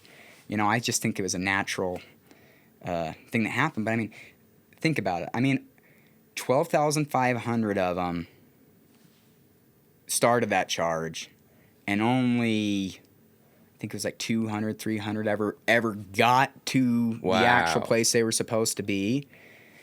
And wow, yeah, it's shit, and it's crazy because when you go see these civil, and that's another thing, you know, some people know this, but the Civil War, it has more people died in the Civil War than all our other wars combined. Wow. And they're doing this with muskets. It's not like they have machine guns. Right. And you go to Spotsylvania Courthouse, and that was probably the nastiest fighting of the entire war. All for nothing, too. Like, 22 straight hours of just fighting. Just nonstop, hand-to-hand fighting. Just trying to buy time to reestablish a better line a mile to the rear. For nothing. You know what I mean? It's such a waste of life. But you go there, and the fighting and the fire is so intense that I guess they have it at the Smithsonian, but there was a 2 feet around tree that they shot down with small arms fire. They didn't do it with machine guns. This was with muskets. It's like, and then you get reading about it, and you know they call it there the mule shoe, and you get reading about it. Like, one guy said that he was a Confederate soldier, that he was unable to recognize his friend that had died. Wow. Except for the only thing that he was able to tell, the only reason he was able to tell it was his friend was because his friend had such an odd color of facial hair. Wow. That was the only reason he was able to identify who he was. Holy cow. You know what I mean? And it's so brutal and it's so intense, and the weird part about it all is, and that's why I say you got to go see these places, is that these places, they're so beautiful. Yeah. But yet the carnage there was so devastating. I mean, like there at Antietam, the single bloodiest day of the war. Like the Hood's Texas Brigade, right? They go into what they call the Bloody Cornfield, and 82% of them became casualties. 82% entire companies did not report to roll call. You know what I mean? Like, it's just, I mean, holy cow. I don't even know how to describe it. And Bloodbath. yeah, bloodbath. It really is a bloodbath. And that's why, to me, the Civil War is so important. It's so important to understand because it really, it's indicative of who we are today. Like, it's such an important chapter. Of course, you know, you have the revolution that created this country, of course. But then you have the Civil War that decided what it's going to be. Right. And you know, and you were talking about how do we go about changing the government, right? Well, one thing the Civil War decided was that secession, that was going to be met by force. You know what I mean? Mm-hmm. And so, and right now there are political sentiments that say, hey, secession, like there are states that are serious about it. I mean, think about it. Like, okay, Idaho and Washington, there is part of Washington that wants to break off and be part of Idaho. You know what I mean? Yeah. Like there are different movements. And what I'm trying to tell you is the Civil War is as relevant today as it was back then. Secession happened because of the election of a president they didn't agree with. Right. And we are coming up on an election year. This sort of thing can happen again. That's another question I wanted to ask too is, I mean, with the state of that we're in, you know, everybody is so polarized. Obviously, that was a completely different type of polarization. Mm-hmm. And to have a civil war, Yes, is, I mean, mm-hmm. you have to be bad, right? Yeah, yeah. But are we on somewhat of the same track to have something as possibly as devastating as that occur? Yes, I think it's well, I don't say this lightly, but I think it's almost inevitable that I think it's only a matter of time that something like that happens. I think we're going to encounter the sort of event or events that can really throw us into chaos. And I don't know, like, America's kind of imploding in a way. You know what I mean? But we also have what's going on in the world that's also contributing to that too. You know what I mean? Like, I don't know. I don't know what we do. Because I don't know. It's kind of like back in both of the Revolution and the Civil War. Like, you almost can't go on the way that you're going on. Mm-hmm. And it's kind of, I don't know what you do, because you almost, a revolution or a civil war, that's going to be inevitably violent. Like, it's going to be, I don't, like, nasty, right? Oh, like, yeah, absolutely. just, I know what that means, and that's a scary thought. I don't care who you are, it's a scary thought. But I almost wonder, though, with our current trajectory, how do we afford not to? Right. You know what I mean? Like, it's kind of a, I don't know, and once again, I'm not suggesting conflict or anything, but I just feel like where this country's going, regardless of where you are in the politics, what your politics are, I think no one's happy. It seems like we've entered the path. Yeah, that we're on the road.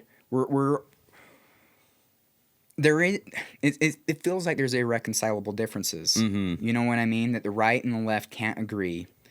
And you know that, I don't know, I feel like the pendulum swung so far in one direction that nothing short of something extreme is going to get it to swing back. Right. And I kind of agree in a lot of ways. yeah, and I don't know. And like I said, I don't feel good about saying that. Right. But even like, I believe it was, gosh, which Adams it was, I don't remember, John or Samuel Adams, but he said, and people are going to kill me for saying Dude, this. go ahead. But You're he good. said that the tree of liberty needs to be soiled every now and then with the blood of patriots. I think it's inevitable. I Yeah. mean, you've seen it throughout history over and over and over again. It's the only way, sadly, that people have learned to come to an agreement is through the worst possible outcome. So Yeah. I don't know how to avoid that. I don't know what the right path is to be able to avoid something so casual as that. But Well, I think what you need, what United States needs, and this is my suggestion, is we need to reestablish, okay, what is the American identity? right. What is something that we can all agree on? Because if we don't have that, then what do we have? You know Right. what I mean? Like, there needs to be something that brings us all together.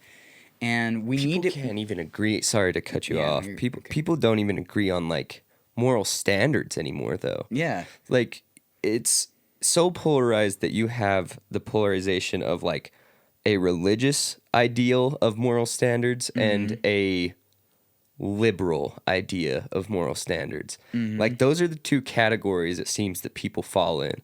And then there's maybe it's bigger than I think, but it seems like there's a small majority of people that are like in the center. And you've got these two that argue and bitch and bicker so hard that and always trying to get the people in the middle to fall to one side or the other. Yeah. I don't know. It's so hard to know how to overcome that and to agree on one set of moral standards or at least a good ideal of, of those standards. Well, yeah, sadly, it just seems like I don't know what it is or if there is anything that can really bring us all together because, I mean, I don't even think you were around, but like 9/11, right? Yeah, I would have been just before I was born. Yeah, 9/11. You know, I mean, I was young when that happened. I mean, I was only 5, almost 6 when that happened. But anyone alive at that time who was like beyond an infant, I think remembers that event because certainly for me, that's been the most significant event of my lifetime. Right. And back then, and it's still, I mean, I'm 27, almost 28 years old, and that still bothers me. You know, how that all went down, like that just, it was like, we're America, and that is not supposed to happen to us. Yeah. You know, how dare they do that to us? But that was, I mean, there's a lot of that you can say about the wars in the Middle East and stuff. And I mean, a lot of that is on false premises. But the one good thing that happened both there and Pearl Harbor is that it brought the American people together. Yeah. And I'm not saying we need a war. I'm far from that, man. Like I agree though. That is truly, I mean, that from what I've heard. Yeah, that to me that seems like that was like the last time that everybody was like able to be like, "Hey, are you okay?" Yeah. You know what I mean? Like it doesn't matter, I don't care what your religion is, I don't care what your politics is, like let's band together. We're not letting this happen again. Yeah. And so yeah, I don't know. I don't know, like I said, I don't know what it is. And God forbid it's not a war that has to, the war would have to bring that about. But we need to come together, though. I mean, we really do need to we need to find out what the American identity is, or we need to reestablish it. And I'm sorry, man, like, we got to be patriots, you know what I mean? Agree. Like, you can't hate where you're from. Right. You know what I mean? Like, because Well, when an American flag offends you, something is wrong. Exactly, Like yeah. something's terribly wrong. Yeah. That's not a symbol of offense just because we did have things happen like slavery Yeah. or, oppression or, these obviously traumatic events for people. America as a whole is something that we should all share.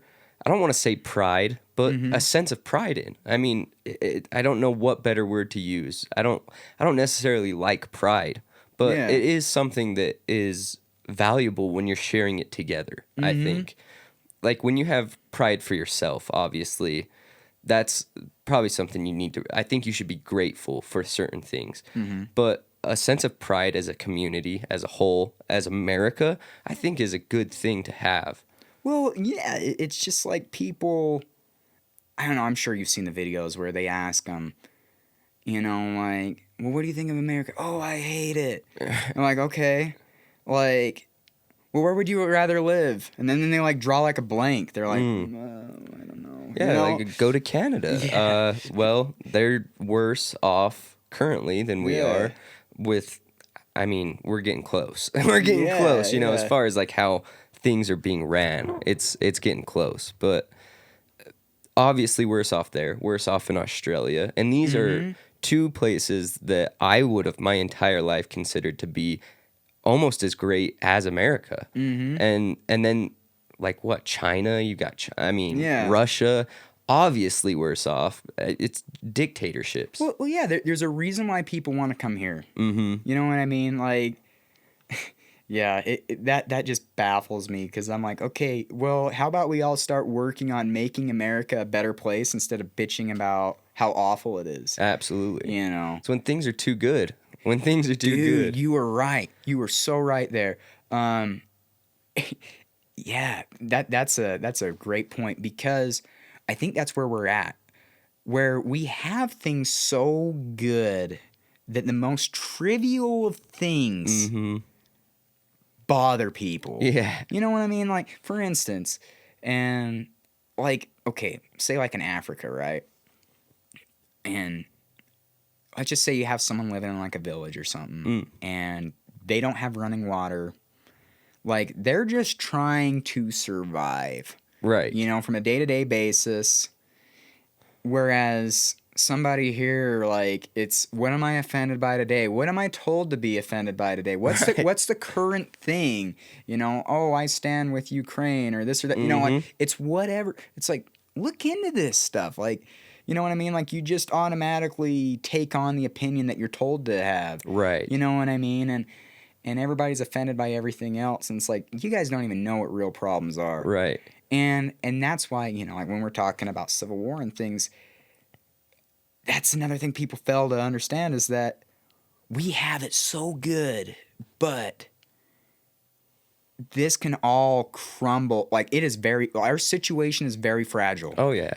A civil war, food supply shortage, whatever it may be, foreign invasion, like, you can come up with a million scenarios. Like, they are all enough to just, like, throw us into chaos. Oh, yeah. You know what I mean? Because think about it. Like, most people, especially if you're someone in a city, like, where do you get your food? From the grocery store. Right. Well, what happens if something, like, some crazy event happens and then the truck drivers decide, well, they aren't stocking Walmart anymore. Right. You know what I mean? Well, then, like, people are without food, and when people are without food, they get desperate, and what do people do when they get desperate? And Anything. Yeah. Anything. Yeah, and so that's why I'm saying is, like, we get to sit and watch Netflix and hang out on our phones and do different things and kind of ignore what's going on. But it's like, hey, like, you have it so lucky that you can do those things, but the moment that, it hits the fan, like, and it won't take much. Yeah. We're lucky that it hasn't happened yet. And that's why I think that something, either an event or a series of events, is going to just, like, throw us over the top. Right. And So I think this was the point I was trying to make earlier with, like, the whole we see animals as friends and Yeah. stuff nowadays. It's like we're living in, like, such a semi real reality, like I don't know how to put it really great, but a semi-real reality. It's like most of our significant problems aren't occurring in our actual life. They're occurring on something like an idea that somebody's telling you to think. Yeah. It's insane how that, like, just like you were saying, it's not an actual problem that you have. Like some things, maybe gas prices, rent, things that are Yeah. affecting your immediate life. Yes, but the majority of problems that people are taking on are so unrealistic, I guess, in a lot of ways, because they're not significant to what life is itself. It's the most insane thing to me, how just how people, I mean, treat each other because Oh of yeah. their idea. Like, people make ideas themselves instead of just having the idea and being like, yeah, that can change if somebody comes up with a smarter, better way to put it or to make me think. It's like people Yeah. attach themselves to ideas so hard nowadays. Well, and too, like one thing that I try to do, with like my students and anybody for that matter. I mean, even you, like what I've told you and I've told the audience, okay, like you don't have to take my word for any of this. Like, go look into it yourself. Like, you should. Like, go dive into it and arrive at your own conclusions. And my thought is, like, if you see or hear something and you're like, oh, that doesn't seem right. Well, it's like, investigate it. Absolutely. You know what I mean? Like, and don't just look in like one place. Like, go. I mean, I know it's a lot of work because, especially the media. The media is awful. I don't care. All the media is awful. It's horrible, dude. Like, and that's why podcasts are so great, because a lot of the time you can get a lot better news from a podcast than you can from mainstream media. Like, you got to go find alternative media. Like, you need to find those people that are actually on the ground doing real journalism. It's not just bought and paid for figureheads that are sitting there telling you have to get, whatever it is. It's, well, because what mainstream media does is they say, look over here and not over here. Right. And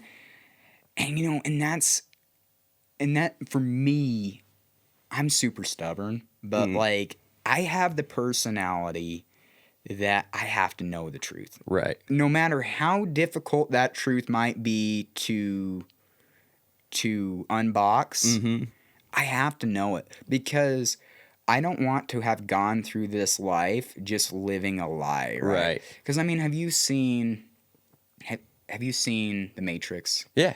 Yeah, I mean, I'm sure you're probably familiar with the whole red pill, blue pill scene. Well, for those of you unfamiliar with that, it essentially what happens is Keanu Reeves is approached by what's the character's name? Is it Nero or something, or is he Nero? He's Neo, yeah. Oh, Neo. Yeah. Okay, I'm sorry, you guys. But I can't remember what the character he's approached by name. yeah, it's Lawrence Fishburne. But anyways, he basically just tells him. He says, "Hey, like he has a blue pill," and he says, "Okay, the blue pill." He says, "I give you this blue pill," and he says, "You go on and believe whatever you want to believe, and you live however you want to live." But he says, "But I can give you the red pill, and I'll show you how deep the rabbit hole goes." Right. And to me, like, that is, like, that's my personality. Like, I gotta know, and I gotta be able to, like, combat against it, right? Like, right. Kind of like the whole G.I. Joe motto, where he's like, knowing's half the battle. Yeah. Like, you gotta be able to know if you're gonna, be able to fight against it or do anything about it, right? Yeah. And I don't know. I think so many people, like you said, are just so caught up in their own lives and doing what they're doing that, like, they don't at all concern themselves with what's going on. And then even if they care, like, okay, I have a lot of friends who are religious, and hey, that's no problem with that.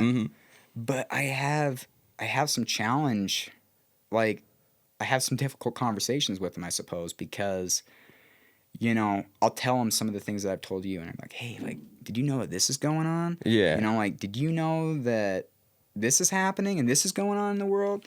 And I'm like, oh man, that's really messed up, right? Yeah. And I'm like, yeah, it's not right. And then a lot of them, not all of them, but a lot of them will be like, well, it's okay. God's going to take care of us. Mm. And I'm like, okay, I'm not disagreeing with you. I'm Right. like, you're right. Like, if God really does exist and he's who we think he is, it's like, okay, yeah. Like, he knows all things and controls all things, sure. Okay, yeah, he's going to take care of this. But I've always looked at it as, I kind of look at it as the same as, like, asking a woman out, right? Okay. Okay, so listen, hear me out, people. Yeah.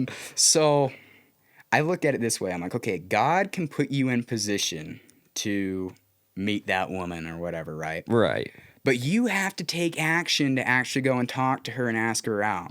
Okay. Because if you don't, then nothing happens, That's right? a good point. Yes. That is a good point. And that's why, like, that's where I'm kind of like, dude, like, God would want us to do something about this, right? Right. Like, not just take it, And people will be like, well, the end is near. Well, how near is near? Right. You know what I mean? Because if I'm God, like, I don't know, 2,000 years can be 2 seconds. You know what I mean? And I don't know. So that's kind of the frustrating part. I feel like a lot of people, whether it be religious-minded people or just people that are indifferent in general, they feel like somebody else is going to take care of the problem for them. Yes. And it's like, no, that's not going to happen. If you think that that's the way it's going to work, like, this is just going to go into perpetuity. Like, this it's never going to end. Yeah. Like, you gotta say something like, no, like, I don't agree with that. Right. Right. That's what that's the thing that frustrates me. Yeah. Thinking of the right word. That's the thing that frustrates me with the liberal minded people. They almost see their party as a god. Yeah. Like they don't have the that same mindset that somebody like you just explained had about, well, it's going to be taken care of through this higher being. And so they put that on their party. Their Yeah. So it's like they're wanting this answers, I guess, from their party, and it's allowed the Democratic Party to just be able to run these people like they're sheep, Well, yeah. Well, they've been. Not to hate. I mean, Well, yeah. Well, yeah. I mean, first of all, let me just say, like, when it comes to politics and beliefs, whatever it is, I try to understand, like, person to person, I try to understand where they're coming from. Yeah. You know what I mean? Because if I immediately demonize somebody, yes. like, it's like neither one of us are going to get anywhere. But I don't know. Part of the issue is with them is they believe that more government's the answer. Mm-hmm. You know what I mean? And it's like, no, like, maybe government's the reason why we're in this problem in the first place. Right. But government could be the answer if they actually did what the people wanted them to do. I think we've got it mixed up though. And there needs to be balance, right? Like, I once heard Jordan Peterson talk about this. Okay. And I thought he made a really good point where he was trying to compare the left and the right, and maybe this is a bit of a simplification, because I kind of think, like I said earlier, I kind of think they're a uniparty. I think they're all part of the same club. I don't think it really matters what letters in front of their name, a D or an R or whatever. But he made a good point where, he said, like, Republicans, for instance, right-minded people, that they are, they're more orderly. Okay. Whereas people on the left are more like, say, like creative, and they operate more in the modes of chaos than they do order. Right. And so for them, basically what they do is they're constantly changing things up. Like, okay, well, we're gonna blow this up, and then we're gonna put it back together. And we're gonna make it better. Right. You know, whereas like the right will be like, well, we're going to keep this train going steady, you know what I mean? Like, we're going to try and hold on to what we think's good, where, you know what I mean? Like, you kind of need a bit of both. Yeah. And I don't remember if it was him or who it was that said it, but he's like, left-minded people start businesses and right-minded people run businesses. Right. You know what I mean? So you kind of need a bit of both. Yeah. You do. But if you have too much of one or the other, it's problematic. And like you said, it needs, whatever it is, it needs to be reflective of the people. Yeah. And you know, the politics are just a mess, but Yeah. True. The way I think about it is like a lot of the right is like, oh, well, if it's not broken, why would you fix it? Left being, we're gonna fix everything until it's completely broken. It's like, well, yeah, Tim Pool years ago, he said, I thought it was the greatest analogy, where he was talking about Congress. And he said, yeah, essentially what happens is, he says, the Democrats, they show up and they say, well, we're going to burn the house down.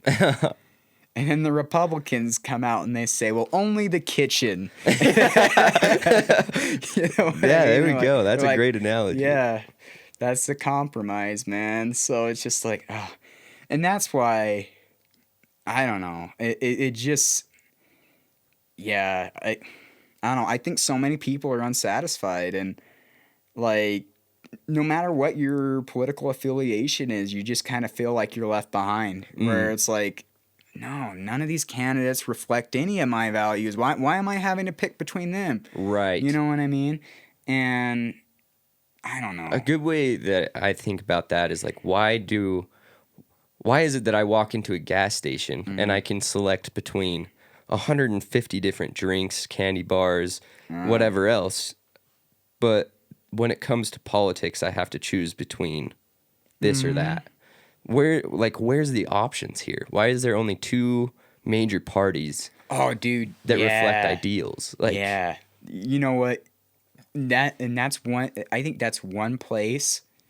That is one reform that we really should all get behind. Is that we should do away with the political parties altogether. Like, let's get rid of the D and the R from people's names, because a lot of people are uninformed voters. They're just like, well, I'm gonna vote down like the party line, you know what I mean? And it just, whoever. Like, but if we did away with the parties and we actually had to hear what people had to say, you know what I mean? That there wasn't any one group that was influencing them, whatever. Right. Like, that would be such a better thing, I think. Oh, yeah. It's hard now because people have it so embedded in their mind that certain ideas, certain things, like, if you're a hunter, automatically Republican. If you're, if you believe in like pronouns, automatically left. You know, so it's hard to do that nowadays because people already have these grooves created in their heads about what somebody is based on preferences of what they like to do, what kind of person they like. It would be very difficult, but I think if we started now, that would be something that would be so much better as far as politics would go in the future. It probably wouldn't work for a while, just like how, you know, all men are created equal. It didn't work for a long time. Yeah. But eventually people came around. It did take, you know, the death of many people. But well, yeah, you know, it's that whole idea where they say to form a more perfect union, right? Like, it wasn't a finished product then. Like, it was going to need some work, you know, along the way. But, I mean, it's something worthwhile and, you know, like, to improve upon, right? Right. You know, something about politics, though. I can't remember the term that they use for it, but you know, let's just talk about like our representatives and our senators and stuff. That basically traditionally they've been of two mindsets. You are either the person where you do what your constituents would want you to do, and then there's also them people that vote on like their own morality, right? And you know, and it's kind of which is, you know, and then you also have them people that believe that the Constitution, it is what it is, and that what the framers intended it to be is how it should be taken. Okay. But then you also have other, and that's been more of like the conservatives, right? Where they're like, hey, like this is literal, what they said is literal, and this is how it is. Whereas the left looks at it like, well, this is open to interpretation. Right. You know what I mean? Then you're obviously going to have problems there. Because, yeah, how you interpret different amendments and things. Yeah. Yeah. It's very challenging. It's challenging to know exactly how. I mean, obviously, I'm not in politics. I don't know the best way, but that also might help. You know, it also might help that. Well, it's just like when you work at a place, right? Like the guy that's probably going to be the best for the job, the guy that should be running the company, oftentimes, I'm not saying in every case, but oftentimes is the dude that like started as a janitor, and then he moves up, and he's been there for like 30 years, and he's done like every position there is. Right. Like he's been in every department, and he knows it, or she knows it, right? But oftentimes, like I said earlier with like politics, is you just got somebody that's like, well, I want everyone to see my face. You know what I mean? Like I want to be making all these decisions, and it's just like, no, you don't get the will of the people. You don't. This is all self-serving for you. And yeah, like and same in like the military, right? Like I've talked to guys who've been in the military, and of course, like they're more inclined to listen to somebody who's been in their shoes than somebody who is just like, oh well, he's an officer because you know what I mean, like hop the line. Yeah, yeah. So, yeah. Yeah, very good point. I would like to, if you're still down, to keep going for a minute. Yeah. Sweet. Kind of take us through a bit of the American Revolution and like how we got. I know there was a bunch of in between, but American Revolution and how we got from there to Civil War. Obviously, there was like the War of 1812, Indian Wars, the Mexican-American War, and everything in between. I'm pretty interested, though, in the American Revolution. A lot of like what George Washington did specifically interests me. But yeah, if you have anything on that, I would love to know. Well, honestly, like I'm not as well versed in the I've studied the American Revolution, but it's been, you gotta understand, man. Like I've put so much into like my brain, I can retain so much. You're good. So I don't have too much more to say on it beyond what I have said. Okay. And like that's actually been one of the things that I've been wanting to do is go and like I haven't really like I told you got to go out and see these places, right? I haven't been to a Revolutionary War battlefield yet. I haven't, and you know, I found out while I was back there, I was like, oh crap, I'm only an hour away from Yorktown. Oh yeah. You know what I mean? It's like, oh dang, you know, like that would have been so sweet to see. The only thing that I've really seen, well, one of the only things I've seen is that there in Winchester, Virginia, they have Washington's headquarters there, and it was his headquarters there during the French and Indian War. Okay. And that was pretty cool, right? That's sweet. Yeah, and anyways, yeah, no, I don't have not a whole lot. Not a whole lot to say on that. Any significant battles that you can remember? Well, I know the one. I'm not sure which battle it was, but Mhm. where Washington was crossing the Mississippi, I believe. No, the Delaware. Delaware. The Yes. Delaware. Yes. Yeah. One of my favorite battles. I Yeah. mean, Oh gosh. I'm drawing a blank. I feel very un-American right now. no, dude, you're good. No, You're hold good. on. It's is it what was it, like Christmas or something Mm-hmm. where they end up surprising all them Hessians, you know, the German mercenaries, right? That was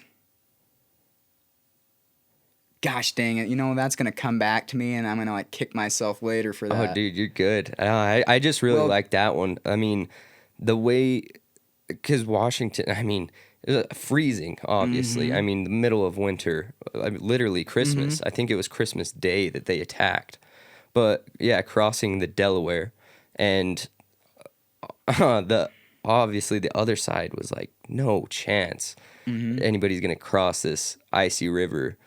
But unlucky enough for them, we had, George Washington, which was, and I'm fairly bad at telling these stories because I don't know them in depth, but yeah, I mean, just crazy enough to be like, yes, we are going to do this today.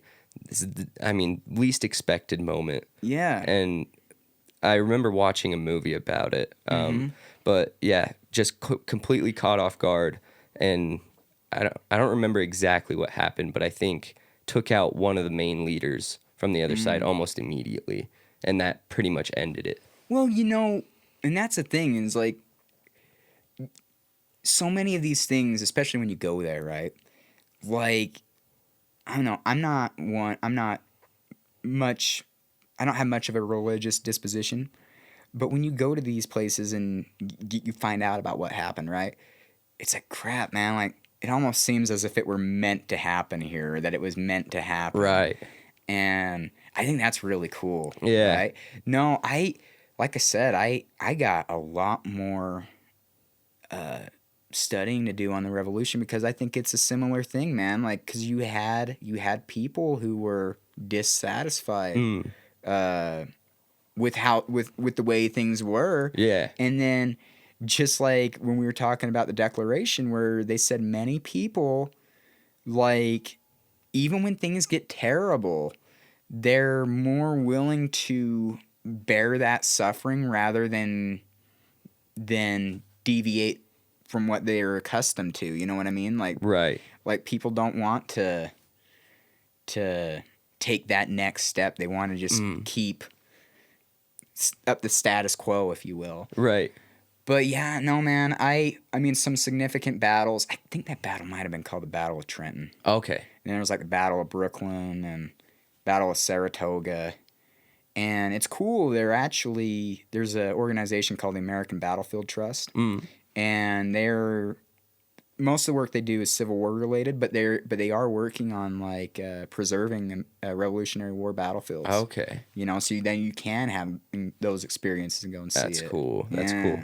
I've only been to Pearl Harbor, I believe. Oh, Yeah. dude. Yeah. I'd love to see that. Nuts. I mean, I was fairly young at the time, so I don't remember a ton of it. But I mean, yeah, I mean that feeling that you get. What they like show you a little movie right before you kind of like go out, and I think they let us look at like one of the ships or something, and showed us this wall of names of like everybody that had, either gotten wounded or hurt there or died, man. and yeah, and dude, I mean, it's just, sickening, but at the same time, like, just, crazy to think about how, yeah, I mean, just gnarly that would have been, like.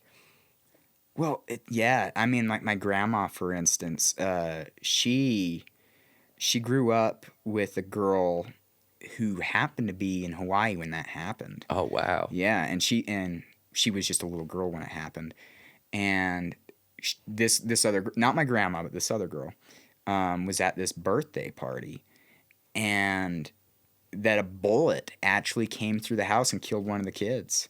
No way. Yeah. Holy cow. Yeah, and and how them ships were there, how they were lined up. They were so close together. I mean, they're when the Japanese planes are flying over, they're shooting, and then of course there's going to be stray bullets that are Oh going yeah. into that island, and that's Pearl Harbor, man. That's the one place in Hawaii I really want to see, and and like 9/11 for me. Mm. Anyone you talk to that was around during Pearl Harbor, like that time, that was the most significant event of their lifetime. Oh yeah. You know Yeah. what I mean? Like that was the beginning of our involvement in World War II. Mm-hmm. And talk about another generation, like they call them the greatest generation for a reason, Yeah. right? And I don't know if you've seen the series Band of Brothers. Oh, dude, you got to see that. Well, at the beginning of that show, and once again, this adds to the point of the greatest generation. The beginning of that show, they have World War II veterans, like actual. The show follows Easy Company. Oh, okay. 506 Parachute Infantry Regiment. And in the 101st Airborne. Well, they talk about in the beginning of the show the actual guys who participated in it all. They're saying, hey, like, we knew guys back then who committed suicide because they were unable to go and fight for their country. Wow. Think about that. That's insane. Dude, Yeah. that compared to now? Yeah. I mean, it's the last thing anybody's willing to do now. Oh, yeah. Well, and that's another thing about American identity, right? Where it used to be, and it's sad to say it, but, and I don't blame them. I mean, like, those guys back then, there was an American dream. America mattered. Right. And a lot of people now, like I said, hate America. You know what I mean? And a lot of the politicians and a lot of people in the head of the military, like, they do not care. Like, they do not care. Like, they just don't. Right. And part of the problem is too, like, in the military, the rules of engagement are against you. You do not fire until fired upon. You know what I mean? Like, right. different things. And so I don't blame the guy that doesn't want to go die out in a 100-degree desert. Yeah. You know what I mean? In the Middle East. But for those guys that are willing to make that sacrifice, though, like, holy crap, like, we are forever in debt to them. Oh yeah. But yeah, so World War II, I just thought that was so incredible when I heard them say that, and just kind of like 9/11. But back then, I mean, it was all hands on deck. Everyone was needed for the war effort. I mean, I'm sure you've seen the poster of the women. We can do it. Yeah. Rosie the Riveter. It's like, but that was a very real thing. Like, everybody was involved. Everybody was involved, and they wanted to see that their boys were brought home, right? Yeah. And is that like World War II? Is that's probably the biggest like technological advance that happened in the U.S. I would bet, but I was just gonna ask, like, do you know?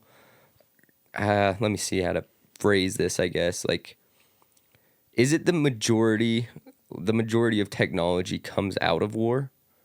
Ooh. Oh, boy, okay. So we got to talk about a couple things if we're going to go here. So I don't know who came up with the idea, but there's this idea or this theory out there that's called it's called like the hockey stick formula or something like that. Okay. And this idea is that throughout all of human history, that the quality of life had remained the same up until about the Revolutionary War. Okay. That was about the time when advancements in technologies really starting to take off. And so the reason why I'm calling it a hockey stick formula is it's very flat. And then all of a sudden it starts to take off, right? Yeah. And so, okay, like, the best example I can give is, okay, we put a man on the moon. or at least we think, right? Some Right. people, you know. But, Dude, that's not real. What are you talking about? Yeah. So we put a man on the moon in 1969. And the computers that we were using back then to get a man on the moon, I mean, one, they were like as big as this room, right? You know, huge. And they put, you know, I'm probably not the greatest to describe this because I'm not super technologically savvy, but the computing power of that computer was about like the same amount of like power as like one song on your phone. Wow. And they put a man on the moon doing that. Right. You know what I mean? And like, and that computer takes up the size of this whole studio, right? Yeah. And anyway, like that's just unbelievable, right? Yeah. And then now, I mean, like we got these phones in our pockets, and it's just crazy the level of technological advancement. And I'm of the opinion, I don't know, I kind of have maybe a weird take on human life, but I kind of believe that humans are technologically driven, like innovation driven. Yeah. And I kind of think it's going to be our own downfall, to be honest. Especially with like the advent of AI, right? Yeah. Yeah. A little like, spooky. Yeah. Terminator's starting to look all the more, realistic and not science fiction. But like for instance, okay, like let's take a step back to World War II. Oppenheimer and the atomic bomb. Right. Right? Like that is a sort of technology that humans should never have had any sort of access to. You know, and then he of course says, after that first test, I am death, destroyer of worlds. And that was game changing, right? I mean, it ended World War II. It brought Japan to submission. Right.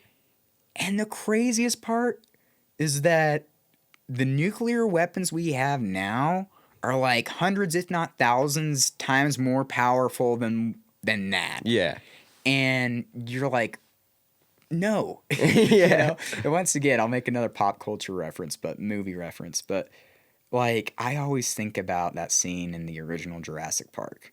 Okay. Where Jeff Goldblum's character, he's there with the bioengineers, where the bioengineers are showing him the dinosaurs, and the dinosaurs are cracking out of the eggs and stuff, and they're all amazed by it. They're like, "Oh, look at the little raptor," and and then he says, "You guys were so concerned about whether or not you could do it that you never stopped to ask whether or not you should do it." And I was just talking to a guy the other day about this very thing, like with AI, for instance. I'm like, okay, even if Silicon Valley made like an agreement or like a law that said, okay, like we are not at all going to engage in the development of AI technology. Like, like this is prohibited, this is banned, like this is serious stuff, we aren't going to participate in it. Well, okay. Even if you did that, though, somebody else is going to do it, like Absolutely. China or somebody. Mm-hmm. It's like, it's unavoidable. And I don't know, to me, that's the greatest existential crisis, is what do we do with AI, and where is it going? Better question might be, what does it end up doing with us? Yeah. Yeah. Scary to think. I mean, it very much is, because like I said, I'm very old school, right? Like, I mean, God, people are gonna laugh at this, but like, it almost seems like alien technology to me, to be like, I'm not gonna say it because maybe you have one, but like, hey, Roberto or something, like, play this song. Oh yeah, you know what I mean? And well, I mean, just voice Siri. Voice active. Everything's voice activated, and it's just crazy. And then it's like, you are naive to think if they aren't listening to you. Oh yeah, you know what I mean? Like they know. I mean, we're carrying around tracking devices in our pockets 24/7. You know what I mean? 24/7. And I don't want to I don't want to beat people over the head with like phones and social media and stuff, because obviously it's a great tool. Yeah. But I'm like, holy crap, man. Like, I think I think a lot of people know that they're being tracked. I think a lot of people know that like the government knows like they could see your searches and everything else. And a lot of people know that, but it's like they're either unwilling or incapable of letting it go. And I mean, and I guess I could put myself in that category too. I'm not trying to say that I'm better than anybody, but it's like, man, we have the most addictive thing in the history of the world, and we all know it's a poison and it's a bane to our society, but we just cannot let it down. Oh yeah. Well, and it knows us probably better than we know ourselves for the most part. I mean, considering all the applications on them like TikTok, Instagram. Oh my gosh, man. You go through videos and videos. It understands what you like better than you understand what you like, because you're sitting there addicted to it to the point where you won't even get up for, an hour at the start of the day because you're too busy thinking like, oh man, I'm just bored laying here doing nothing. It's like, yeah, you're stuck. You are stuck. Yeah, but what they call doom scrolling. It's just like you know that you're not getting anything worthwhile, but you just can't stop. Right. And all those companies are doing is selling that information to other people, probably government a lot of times, to make money and for whatever they want to do with their company. Meantime, our information is getting spread for and people just agree to it left and right. Well, yeah, your personal data is not at all private. No, and I don't know. Yeah, that is, and I don't know. It's the sort of thing like our phones and social media and stuff. Like, I know I've had to make like a conscious effort to try and not engage with it so much. You know what I mean? Because it's just like when I first went to college, right? Like I'm like, man, like this is new for me. I'm gonna need Netflix, man. Like I gotta be able to watch whatever show I want, And then I realized though, I'm like, I spend enough time in my room, enough time studying, that if I have any free time, I don't want to be staying inside, Like, I actually want to go out and do something. Right. And I want to go and see people. And that's another frustrating part, is that phones have, like, ruined our ability to communicate. Dude, social Oh, my gosh, man. life is difficult. Oh, dude. So... It's so bad, and I'm not poking fun at anybody. Like, I understand. It's a legitimate problem that I think it's caused people to be awkward. And when someone else is awkward with you, it causes you to be awkward. Oh yeah, you know what I mean? It's just a loophole of just stress and anxiety. It's wild. Well, and then. Yeah, the point I was gonna make is the sad part is like so many people, like, they use their phone as kind of like a crutch, right? Right. Where, if you're out and about in public, you are already like, people get on their phones because they're like they don't know what to do or whatever. Right. Like they just get on their phone, and I try not to do that so much. I mean, yeah, sure I do it, but especially like when I'm in like a place that is. With other people are around, I'm like, no, dude, I'm not gonna do that, because here's what happens when you do that. Is when you do that, you're signaling to everybody else that you're unavailable, that you do not want to talk, that you are closed off from the world. Dude, I've wondered so many times what this does to kids, like parents that do that to their kids, or they just ignore the fact that they exist. Yeah, just sitting there like. The kids will be like, what does this do? I don't know. Like, dude, that has got to be so horrible for a child mind. Oh, yeah. Yeah, anyway, sorry. No, you're good. You're completely right. It's sad. Like, for me, I love human interaction. Like, I think the human condition's fascinating. I think, like, our own psychology's cool. Like, I want to know... Like, I'm the sort of person that's like, I want to know what makes you tick. Like, what is it that you like? What is it that you're passionate about? It's like, explain to me what it is, you know, because like that's what gets me going. Because I'm like, oh, you know, like there's nothing cooler than seeing someone like in their element and someone talking about what they're passionate about. Dude, exactly why I wanted to do this. Yeah, It's yeah. exactly how I feel. Yeah, and so, you know, when you're just there on your phone and you're showing the whole world that you're closed off, like you might miss that. You're going to miss those opportunities of meeting those people that maybe you were meant to have met, right? Yeah. And it's like, no, like I don't want that. I don't want that to be my story, you know. Like if I can Right. avoid that, I'm gonna avoid that. And yeah, man, I don't know. It's just it's a sad it's a sad thing, and it's like, for instance, once again, I'm going on a bit of a rant, but like Snapchat, for instance, I think it's the dumbest thing. I really do. I like it's like, okay, it's one thing if you want to take pictures, if you want to do videos and send them. Okay? Right. But like people send pictures of absolutely nothing. Nothing. Just nothing. Nothing. I'm gonna take a picture of the ceiling. You know what I mean? This is something me and my friends bitch about all the time. Oh my dude. God. It's like, you know how there's the streak thing on Yeah, Snapchat? yeah. You get like the flames. I'm sure everybody knows, so I won't say for anybody that doesn't know. Yeah. Everybody knows. Yeah. The you get a streak after 3 days. I would say the majority of those people that I have ever had a streak with, even if it's my best friends, we are not having a conversation on a daily basis. It Yeah. is send a picture, don't talk. There is absolutely no point to the streak on Snapchat. No. Because it's not like you're having, you know, these deep conversations in which we would be having in person.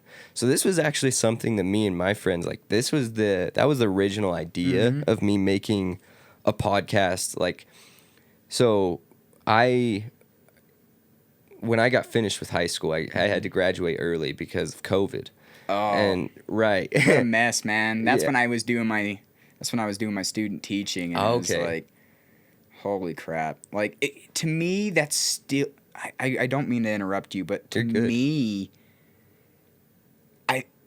so frustrating, man, to make people, especially kids, have to just cover their faces.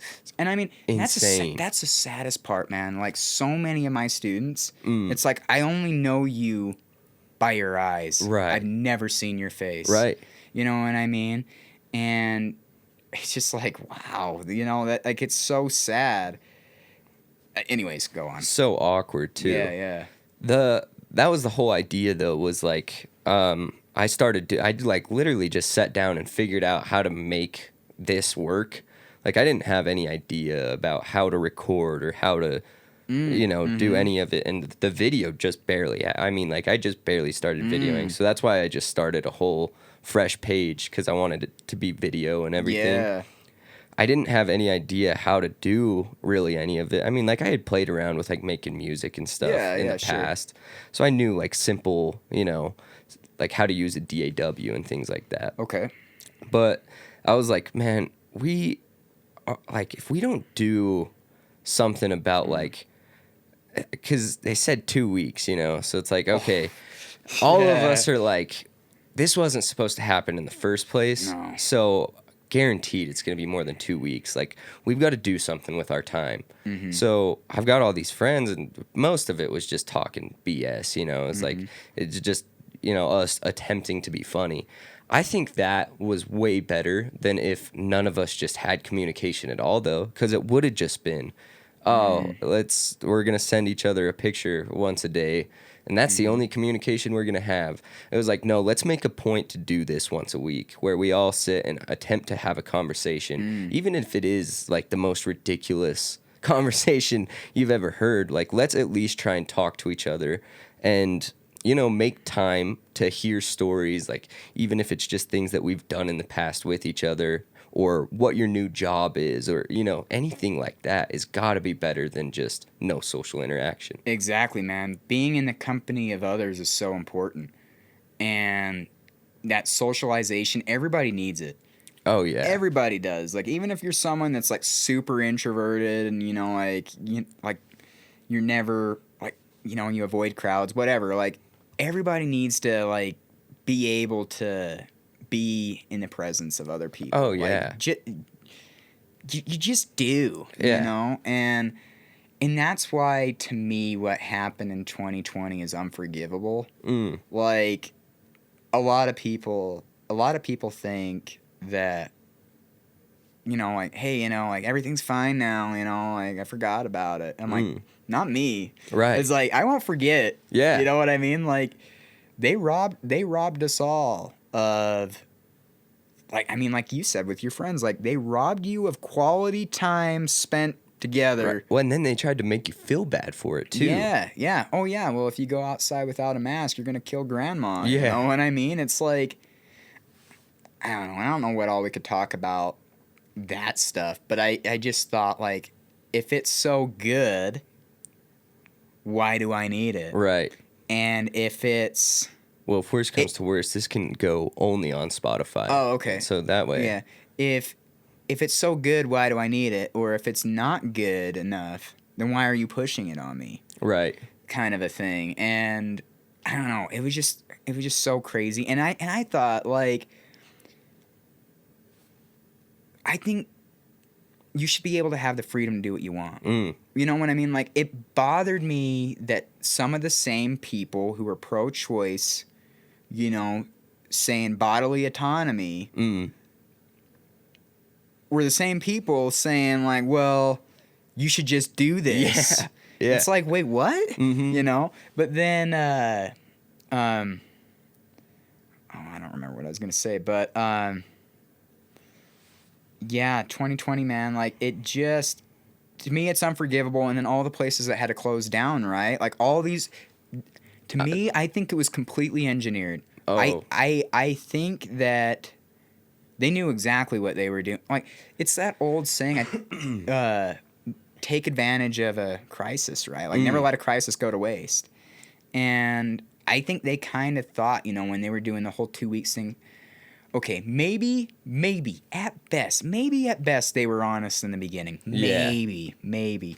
But after they figured out that people were, like, I know the British Prime Minister, Boris Johnson, like, I remember him saying, he was like, yeah, we told everyone to lock down and go, you know, go to their houses and stuff and not come out. And he says, and we were shocked that everyone just went ahead and did it. You know what I mean? And and once they found out that people were so willing to do it, they were just like, well, let's keep this going. Yeah. You know? Well, you never take away somebody's freedom and then just give it back. That's not... No. It's the exact same as what regular government does. As soon as you give something up, they're going to push and push and push to get as much of it as they can. And I can promise you're not going to get any or much or any of that back ever. And that, well, yeah, you're right. Like, with government, and that's why I say, like, the pendulum has swung so far the one way. Like, it's just, you're not gonna get back what you had, not without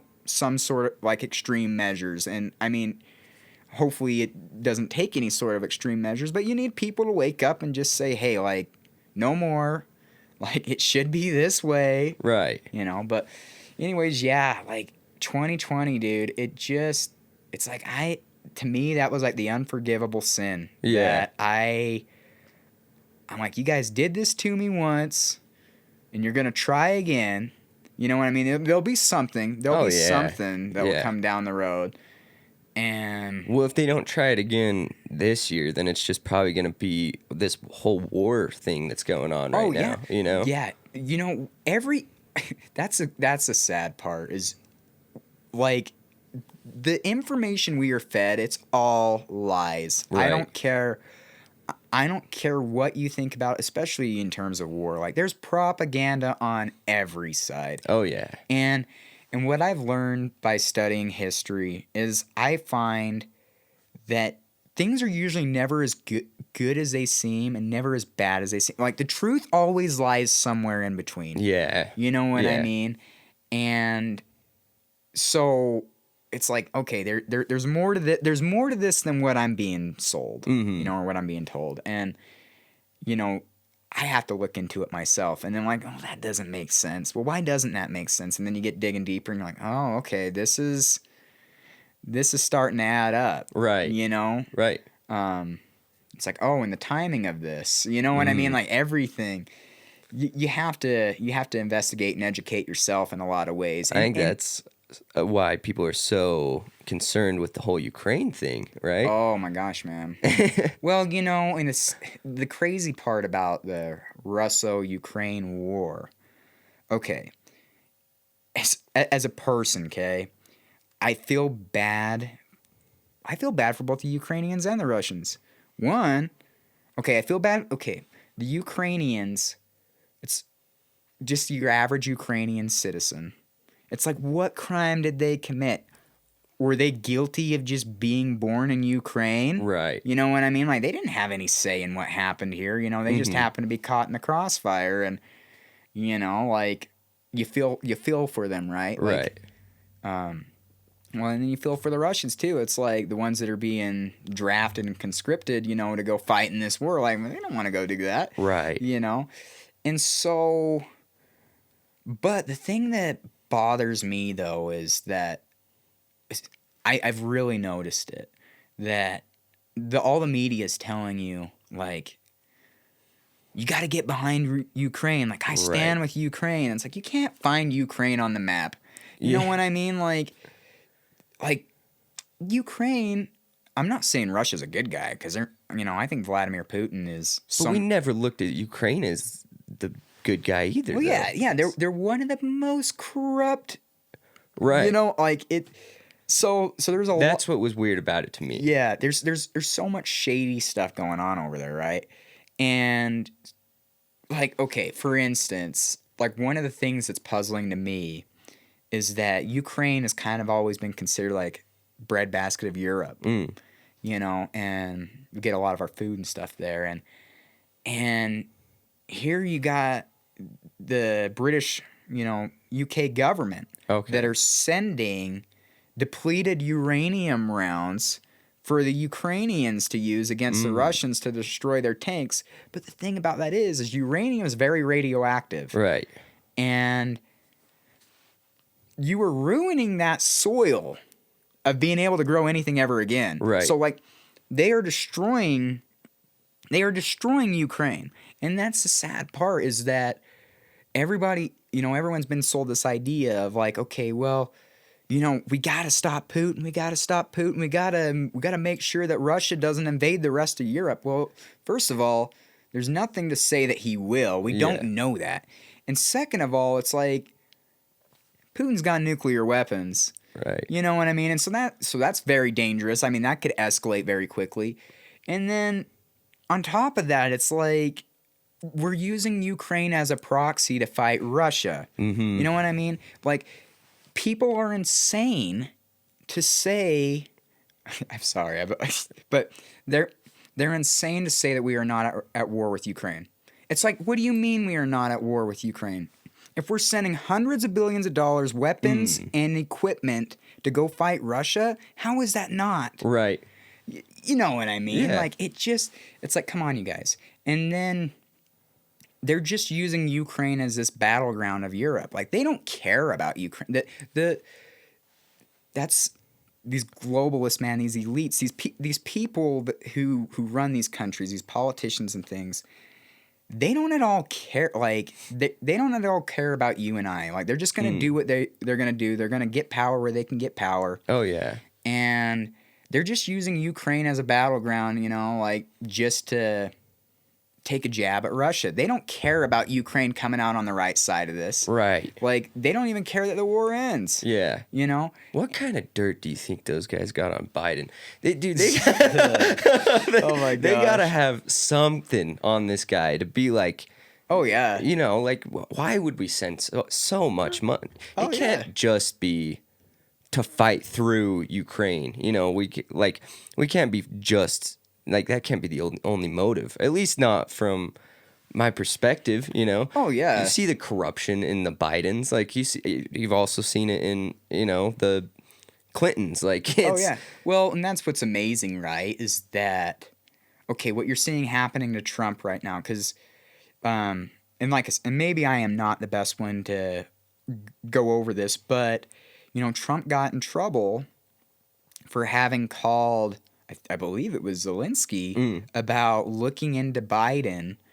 Because the Biden family had taken money from Ukraine, and anyways, well, it ended up being true. You know what I mean? And so, anyways, they're now going after Trump, saying that they are using election interference, going after Trump for so they're using election interference to go after Trump for what they claim was election interference. It's Right. like, that doesn't make any sense to me. Right. You know what I mean? Because the thing on Trump, it's like, love or hate the guy. Like, the American people should be concerned about what's going on. Like, there is a witch hunt on him. Oh yeah. And like, the guy isn't even president. He's not even president right now. And they are doing everything they can to keep him from running again. And that's why I think in the next year, like, the next year is going to get crazy, dude. Oh yeah. I think between now and November of 2024, like, there's the state of the world, what's happening here internally in the U.S., like, things are going to get wild. They're already getting wild. Oh yeah. And then, okay, I do want to get back to Ukraine a bit. Like, what's frustrating to me is that, you're talking to Eastern Europe. What's frustrating to me is that, okay, you have the Donbas region. And I'm sure you've heard that in the news. And, well, from what I understand, like, the Donbas region is more ethnically Russian than they are Ukrainian, and they speak Russian, and I think they had even like a vote to like join, like be a part of Russia, right? Okay. And anyways, so the Biden administration stance on that is that Donbas region cannot be independent of Ukraine. But meanwhile, also in Eastern Europe, you have a situation that's rearing its ugly head between Serbia and Kosovo. Okay. Kosovo says that it is independent of Serbia. But Serbia says, no, you're not, but the Biden, so what I'm saying is the Biden administration says the Donbas region is not independent of Ukraine. But meanwhile, they're saying to Kosovo, well, you are independent of Serbia. So you're supporting the independence of one country and not the other. You see what I mean? Yeah. And it's just like, which is it? Is it just whatever works best for you? Right. You know what I mean? Like, I don't know. There's no consistency, and that's what's frustrating. And then you got what's happening, of course, with Israel right now.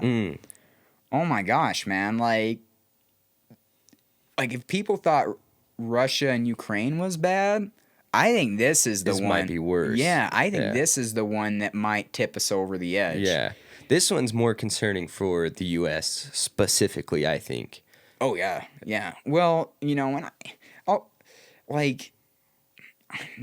once again, like I said, the truth is always lies somewhere in between. And the little bit that I've dug up is that there's a lot of there's blame. There's blame to go on both sides. That a lot of it sounds like a lot of the Israelis hate the Palestinians, for instance. Yeah.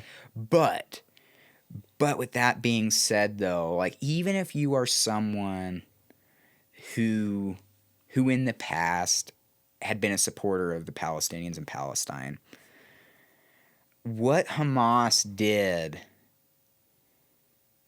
like, that's just inexcusable, like unexcusable. Like it they weren't justified in that in any which way. And what exactly did happen? Okay, so, and it's such a complicated situation. I don't know all the details, but the few things I know is that this started on October 7th. Okay. And that was a Saturday, and the Israelis have what's called the Iron Dome. And it's this defense mechanism that prevents like rockets from entering the city. Oh, okay. You know, entering Israel. And anyways, Hamas.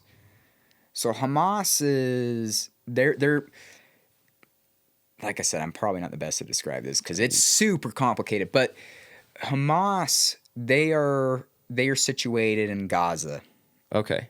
and so they're kind of running the show there in Gaza.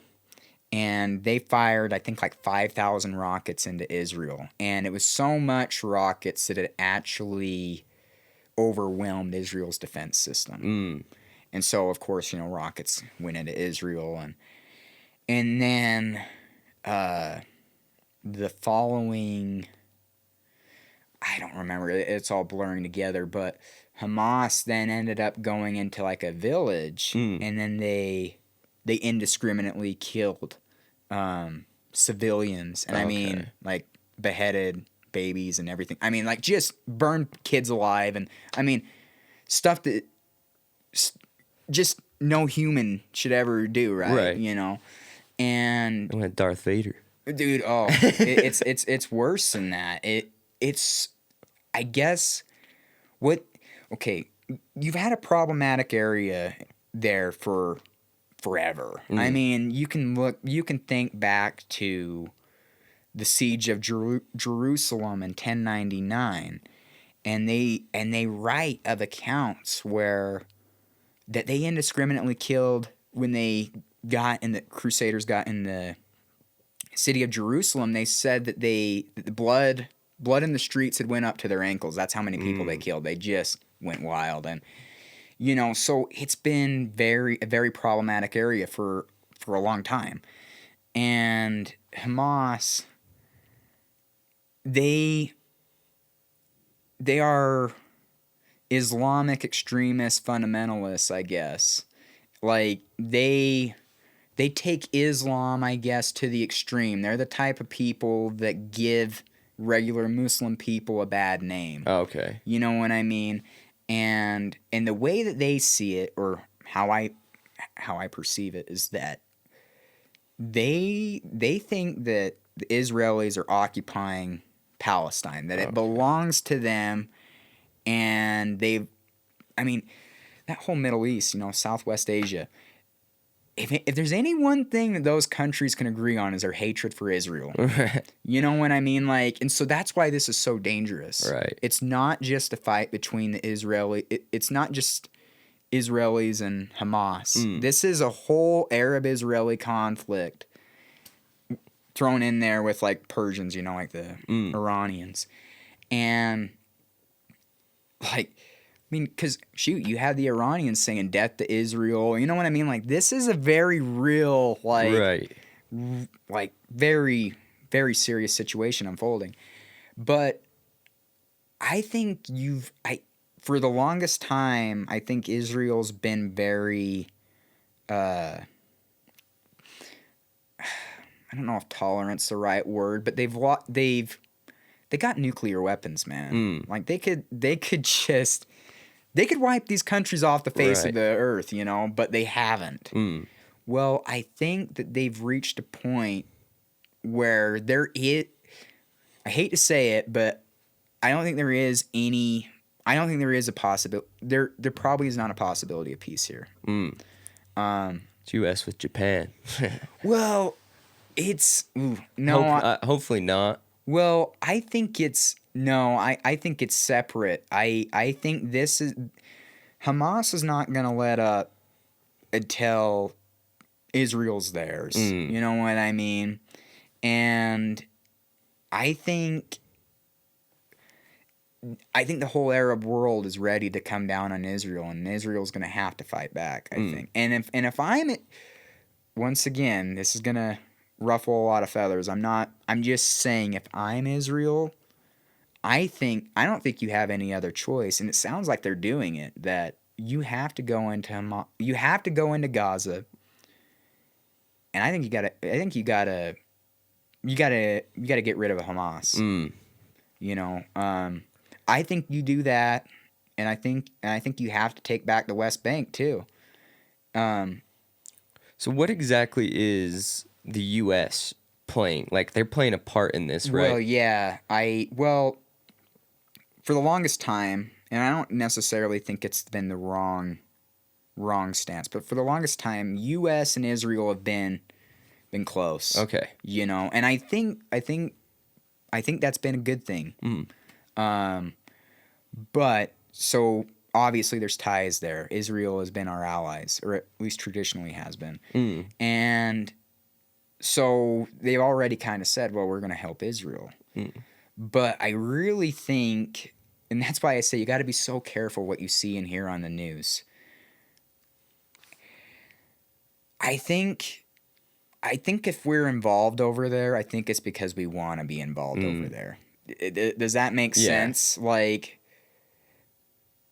it appears that we could be gearing up for a war with Iran, that we're looking for an excuse to fight Iran.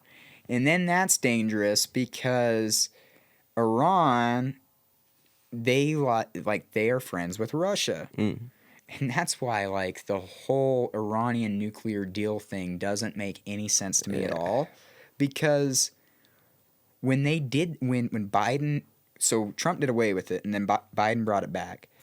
And, they said, oh, yeah, like, go ahead and develop, nuclear weapons. And then we're going to have Russia be the mediator. Like, they're going to be the go-between. Okay. It's like, yeah, that doesn't make a whole lot of sense now, does it? Yeah. No.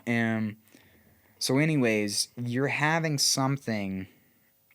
This situation is getting worse and worse, and you have the possibility of, like I said, the whole Middle East coming down on Israel.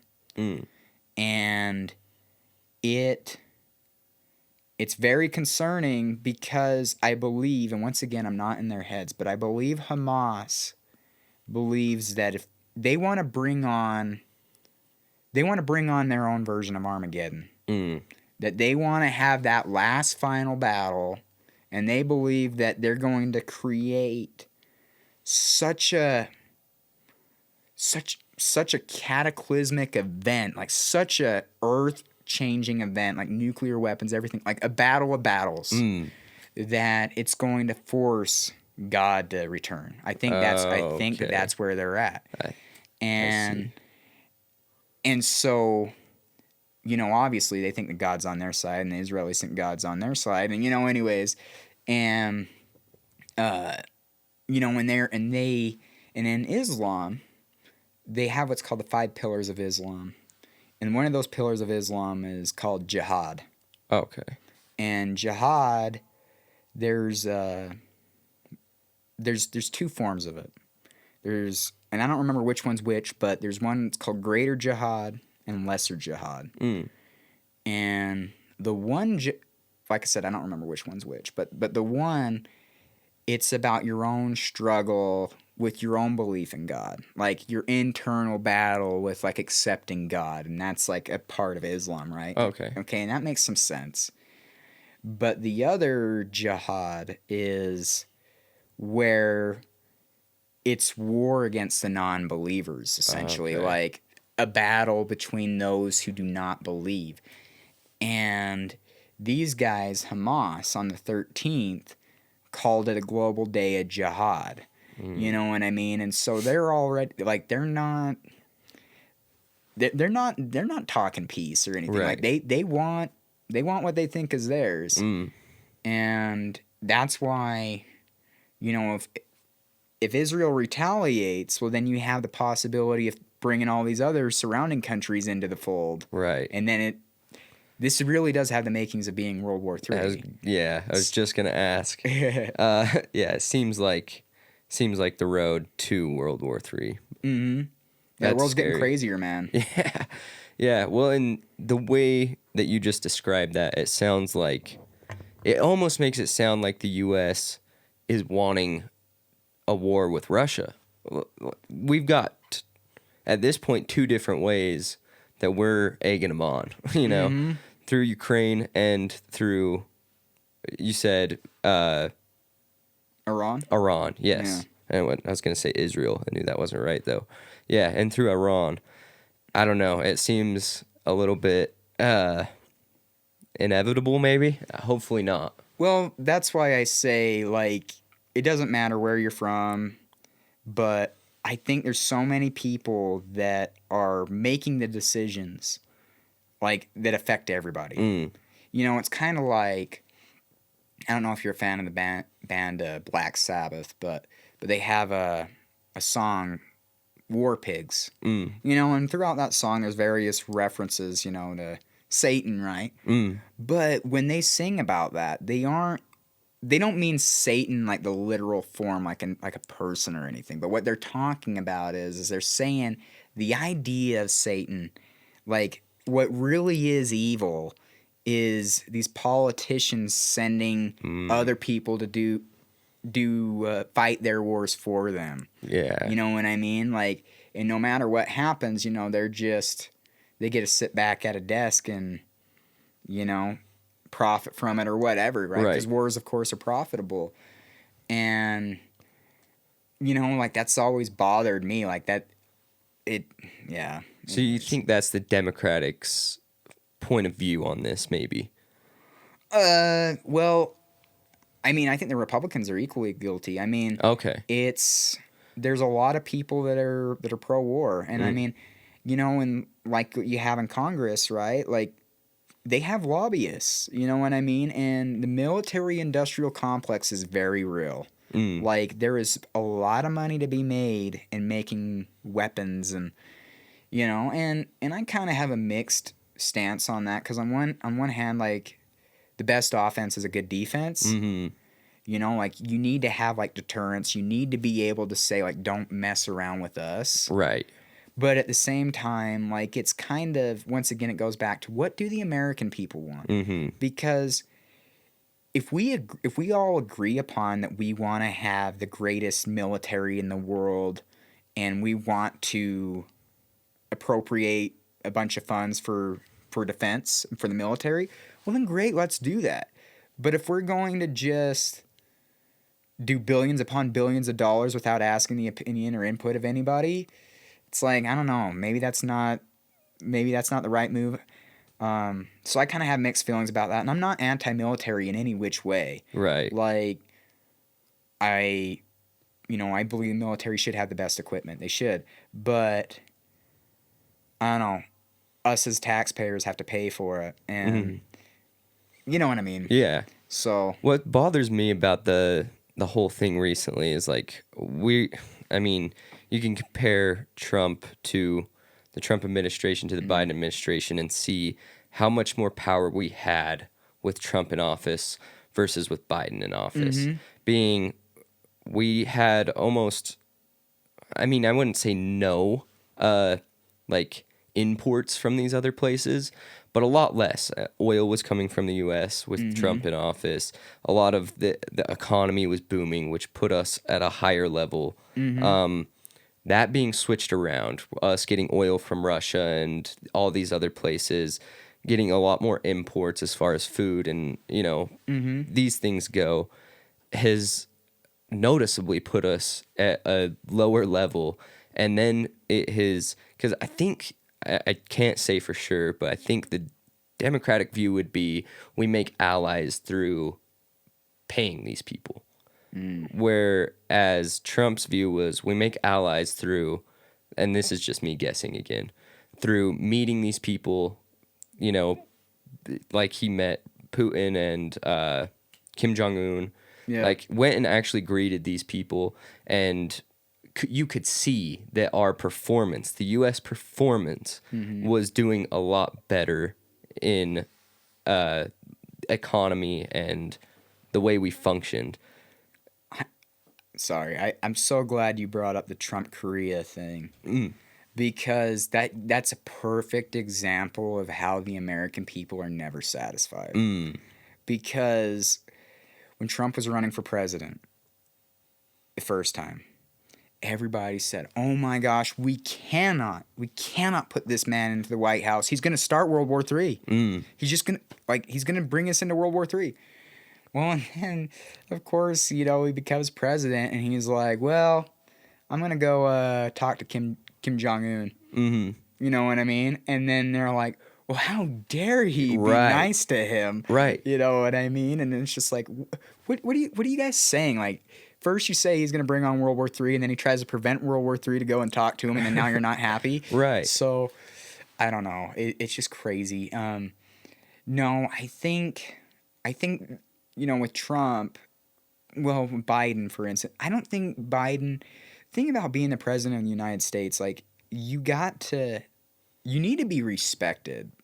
Like, the world needs to be able to look at the U.S. and be like, okay, well, the U.S. means business, and we're not going to mess with them. Right. You know what I mean? Like, we're not going to try and screw them on a deal or anything like that. Like, no. But with Biden, I feel like they just feel like they can walk all over him. Because, Yeah.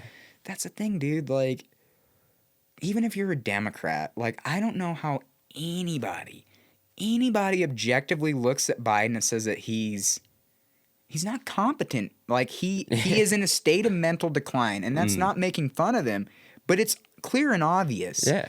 But they're trying their hardest to, like, cover for him, and it's like, you guys, like, he is lost. And with Trump, I really do believe, like, that when he says that, hey, you make me president, I end the war in Ukraine in a day, I think it happens. Right. You know what I mean? Because Putin's crazy, Trump's kind of crazy. You know what I mean? Like, it's right. Like, there's a level of ego that these people have to have in order to they relate with one another. Like, they have said similar things.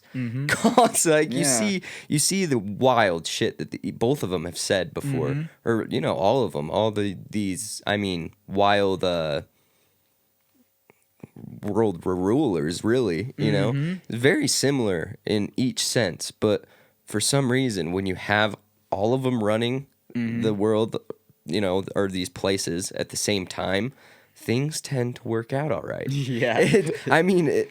As far as war, with one another. With self, maybe not so much. But well, that's just it. Is they think that with Biden, they're like, well, we can get away with this. You know what I mean? Like, Trump, like I said, he's a bit of a hothead. He's kind of crazy. You're like, well, maybe, I don't know, maybe this isn't a gamble we can take. Yeah.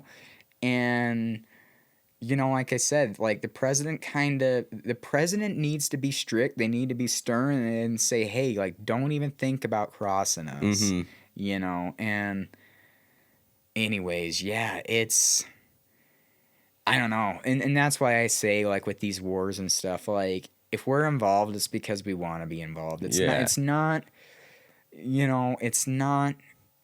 oftentimes it's not justified. Right.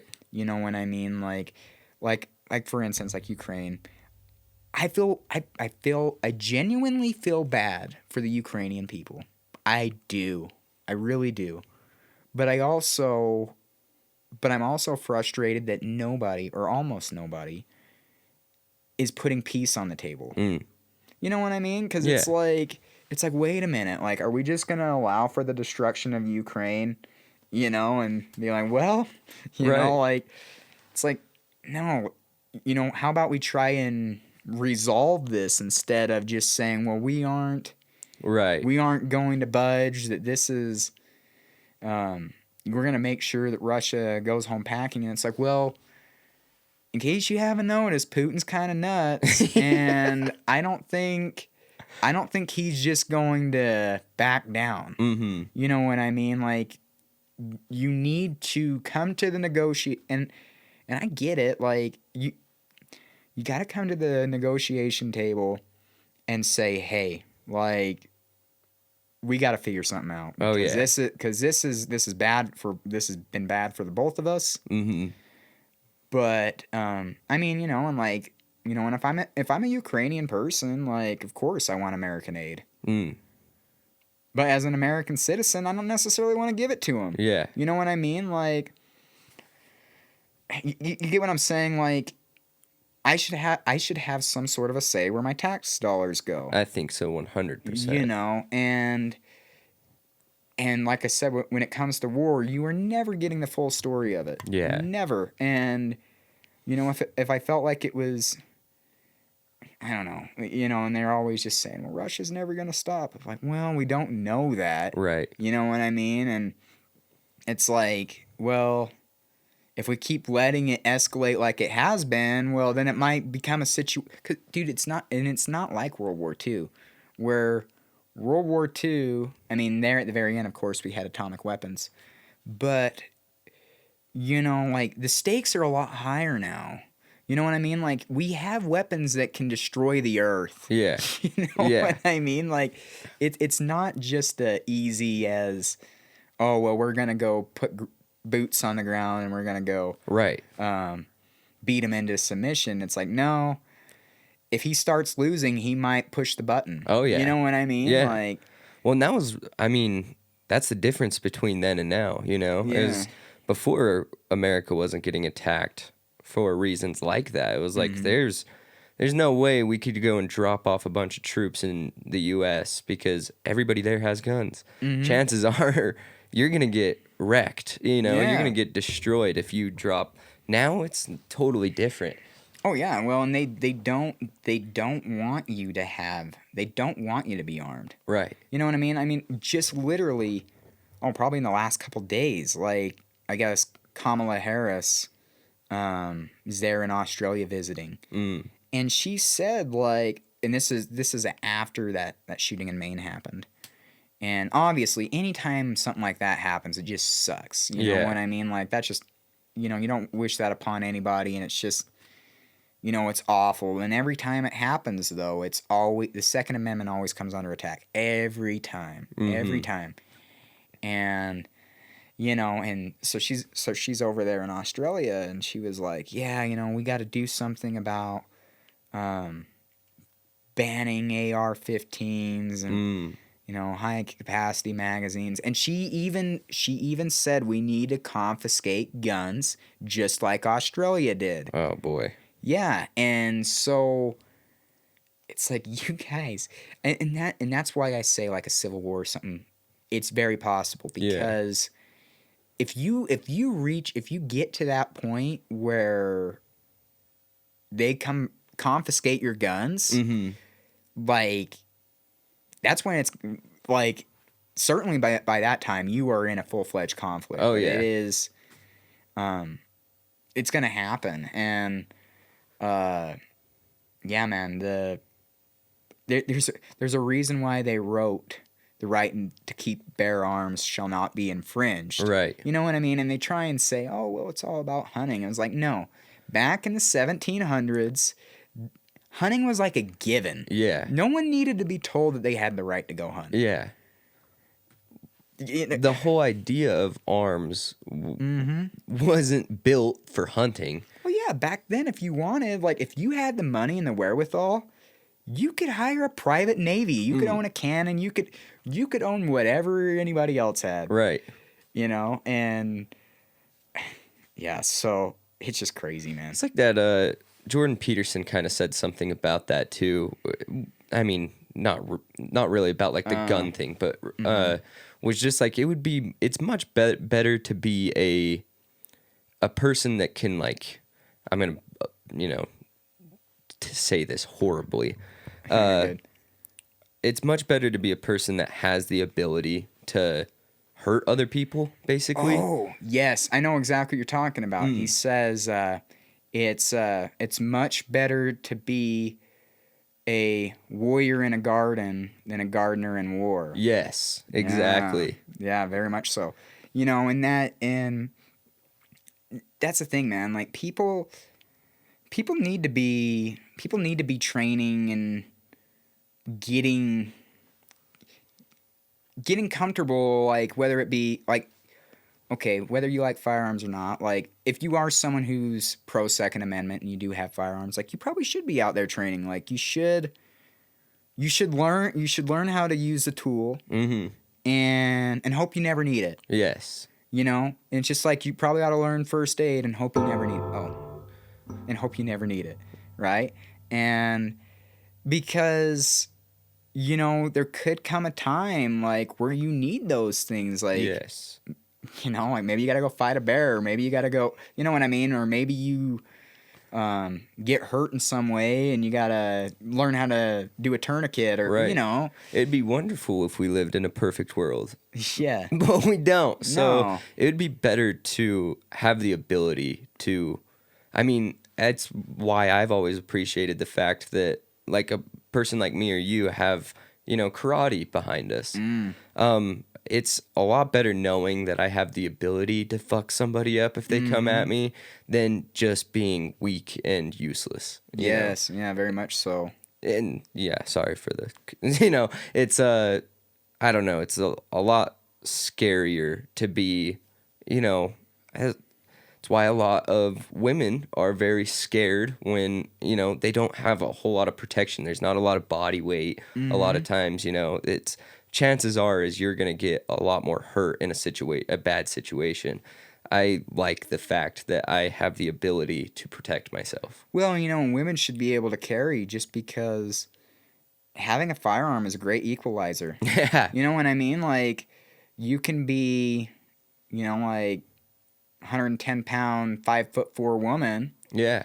and be able to take down a 300-pound man. Yes. You know what I mean? Like, it's just, I'm a believer you have a right to self-defense. And it drives me crazy that you're starting to see, well, you're seeing more and more of these court cases come up where these guys did defend themselves and they did defend other people around them. Yes. And then they're getting in trouble for it. Mm. You know what I mean? Like, that guy, maybe you heard about it, but it was not too long ago. I don't remember the guy's name, but it was there in New York City, and he was on a subway. And I don't know if the other guy got charged, but he and this guy, well, there was this guy on the subway who was drugged out of his mind. You know what I mean? And he's like threatening everybody, and he's saying, "Well, I'm not afraid to go to jail." You know what I mean? Like, everybody on the subway car is like this guy's dangerous. Right. Like, we want to keep away from this dude because he's unhinged. And it got bad enough that a couple of the guys on that subway car, like, they both agreed, like, we gotta stop this guy because he's Right. gonna hurt somebody if we don't. Mm-hmm. And the one guy was a Marine, and so he knew how to, fight and things, and he put him in like a chokehold or something or another, and basically made it so this guy couldn't harm anybody. Right. Like, he didn't do anything crazy. Like, he just was trying to subdue the guy so that Yes. he couldn't harm anyone else. Well, anyways, for unknown reasons, the guy who was causing all the fuss, he ended up dying. Ooh. And so then they ended up like charging the dude with murder. What? Yeah, and everyone was all in agreement, like, hey, this guy was like a danger to us all, and we were so grateful that this other guy just happened to have the skill set Right. to put him down and keep the rest of us safe. And anyways, it's just like you hear stories like that, and you wonder, you're like, where do we go from there? Like, if they are protecting criminals, Yeah. and you know what I mean? Like, that's as big of an issue as any. Yeah. Because in a country, you were meant and expected to do the right thing, and in doing the right thing, be rewarded for it. Yes. Right? But instead, what they're saying is, you don't have the right to defend yourself. If you defend yourself, we're going to throw you in jail. Right. But meanwhile, you can be this other guy and go and threaten people and harm them. I mean, dude, this guy had been like arrested like 48 times. It wasn't like he was just a guy, just a guy. Like, this guy should be locked up, right? Yeah. He should have been locked up. And, you hate hearing about that kind of stuff, because it's like, gosh, that's quite I just want to protect myself. I want to do the right thing. I want to help other people, and me doing the right thing can get me in prison. Yeah. You know, that issue, like I said, it might be as big as any other issue in the country right now, because you lose confidence in the judicial system. Yeah. You know, and the whole, you know, innocent till proven guilty, you know, like that's a fundamental thing in this Yes. country. And it's crazy that people can just merely accuse you of something, and then it's like guilty until proven innocent. It's Right. like, that ain't right. Yeah. You know? It seems like that's the road we've been on a lot recently, though. But Mm-hmm. I don't know how to mitigate that. Well, have you heard like, you know who Russell Brand is? Yeah. Did you hear about what happened to him? Yeah. Yeah. Oh my gosh, man. Yeah. They went and found people. Yeah. It's like, that's the craziest thing. They were looking for a story. Yes. And- yes. For anybody that doesn't know, he was accused by Yeah. multiple people that are not even proven sources, right? Yeah. And that he was basically raping them. Mm-hmm. And child molesting, I think, was another count. And Yeah, maybe. but yeah, just ridiculous notions. Yeah, from like 20 years ago or something Yeah, like that. right. And it's like, I don't know, man. It's just crazy because, I don't know. And you heard about like the whole like British government like went after him too. Yeah. Right? Like they wanted him to be censored. Mm-hmm. It's like, that's one of the most wild batshit things I've ever heard Right. in my life. That here you are, that you have a government saying, "Hey, you need to remove this guy's content from your platform," because it's like, government saying this. Yeah. That's what Canada's trying to do right now, Oh too. yeah. Yeah. Yeah. Canada's wow. Canada. I don't even know what to say about. Like, to me, AI is probably the biggest existential crisis, or one of them, anyways. But the thing that the thing that scares me the most, perhaps after that, is the whole idea of like a central banking digital currency. That like is you know, very scary. oh my gosh, man, because you hear about like what happened with like them truck drivers in like Canada, Yeah. where their bank accounts were just frozen. Like, that to me, I think that's how we're gonna ultimately be controlled. Oh, yeah. Because, like, if you can't buy anything, if you can't participate in any sort of sale of any kind, like, Right. that makes you like powerless, Yeah. man. And it turns into China, where you have Yeah. like a social credit score. yes, It's yes. insane. Yeah, say and do the wrong things. No longer get to exist as a human being anymore. You Yeah. are now obligated to perform to the government. And that's why it's so important that people be aware that these are the sort of things that are in the works. Yeah. These are the things they want to have happen.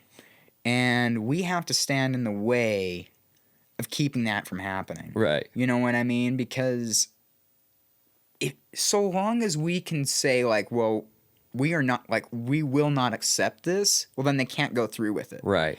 But if we if we open that door, you know, for whatever reason, you know, like, well, like another COVID or something, right? Well, we need to do this because no, don't try and sell me that. Like, Right. this is never right for any reason. No, you know, but yeah, so that's what I would encourage people to do, is like, just know, like, I don't mean to be pessimistic. Like, I'm an optimist, but you have to know the fight that you are in. Yeah. You know what I mean? Because if you don't know the fight you're in, you can't fight back. Yes. But, you know, like, there's always hope, you know, and I think the big part is, like, you need to do two things, and maybe I mentioned this earlier in the show, but like you need to do what you know is right, right? And you need to treat other people well, and then get healthy, like you said, like Yeah. go work out, go do things, like make yourself like physically and mentally strong, and like strengthen the soul. Like those need to be the things that everyone's focusing on. So you know what I mean? Like that's the way that you fight back, and that's the way that you win. Yes. And And I think asking yourself questions, not just relying on sources, exactly. but seeing how you feel genuinely about something is another very important piece of the puzzle, I guess. But yeah, I love that. I love that a lot. It's very true. I think it's just a lot of like people have given up on even attempting to, care about whatever it is that might be affecting them now. And that's terrifying because eventually we just become slaves again if that's the case. So I don't know. I had a great time. I think that was a really good episode. If there is anything else you want to bring up before we end, feel free. Oh man, I don't know, that might be it. I mean, I don't know, maybe another time we'll talk more history or whatever else. I mean, I'm always good to talk about whatever. Dude, so. Sweet. I loved it. I had a great time. Well, no, and it was a great time, and it's always nice when other people think enough of you to be like invited to something like this, right? You know what I mean? Like that's always cool. And everybody look out for everybody else, and yeah, for sure. You know what I mean? Like we need each other now more than ever, and and I hope I didn't scare anybody or do anything like that. Dude, people need to be scared a little bit. Don't worry. Don't worry. Remember that show or whatever? It was called Scared Straight. Yeah. Yeah, but anyways, no, yeah, this really was a great time, and this was a first for me, and so it was enjoyable. Sweet, dude. Well, I appreciate it a ton. Yeah, let's plan on doing another one sometime for sure. I'll have to hit you back up after I've done a couple more. Yeah, man. Some other folks, and then anytime. Sweet. Well, that was Dallas Mason, and we're out. Thank you.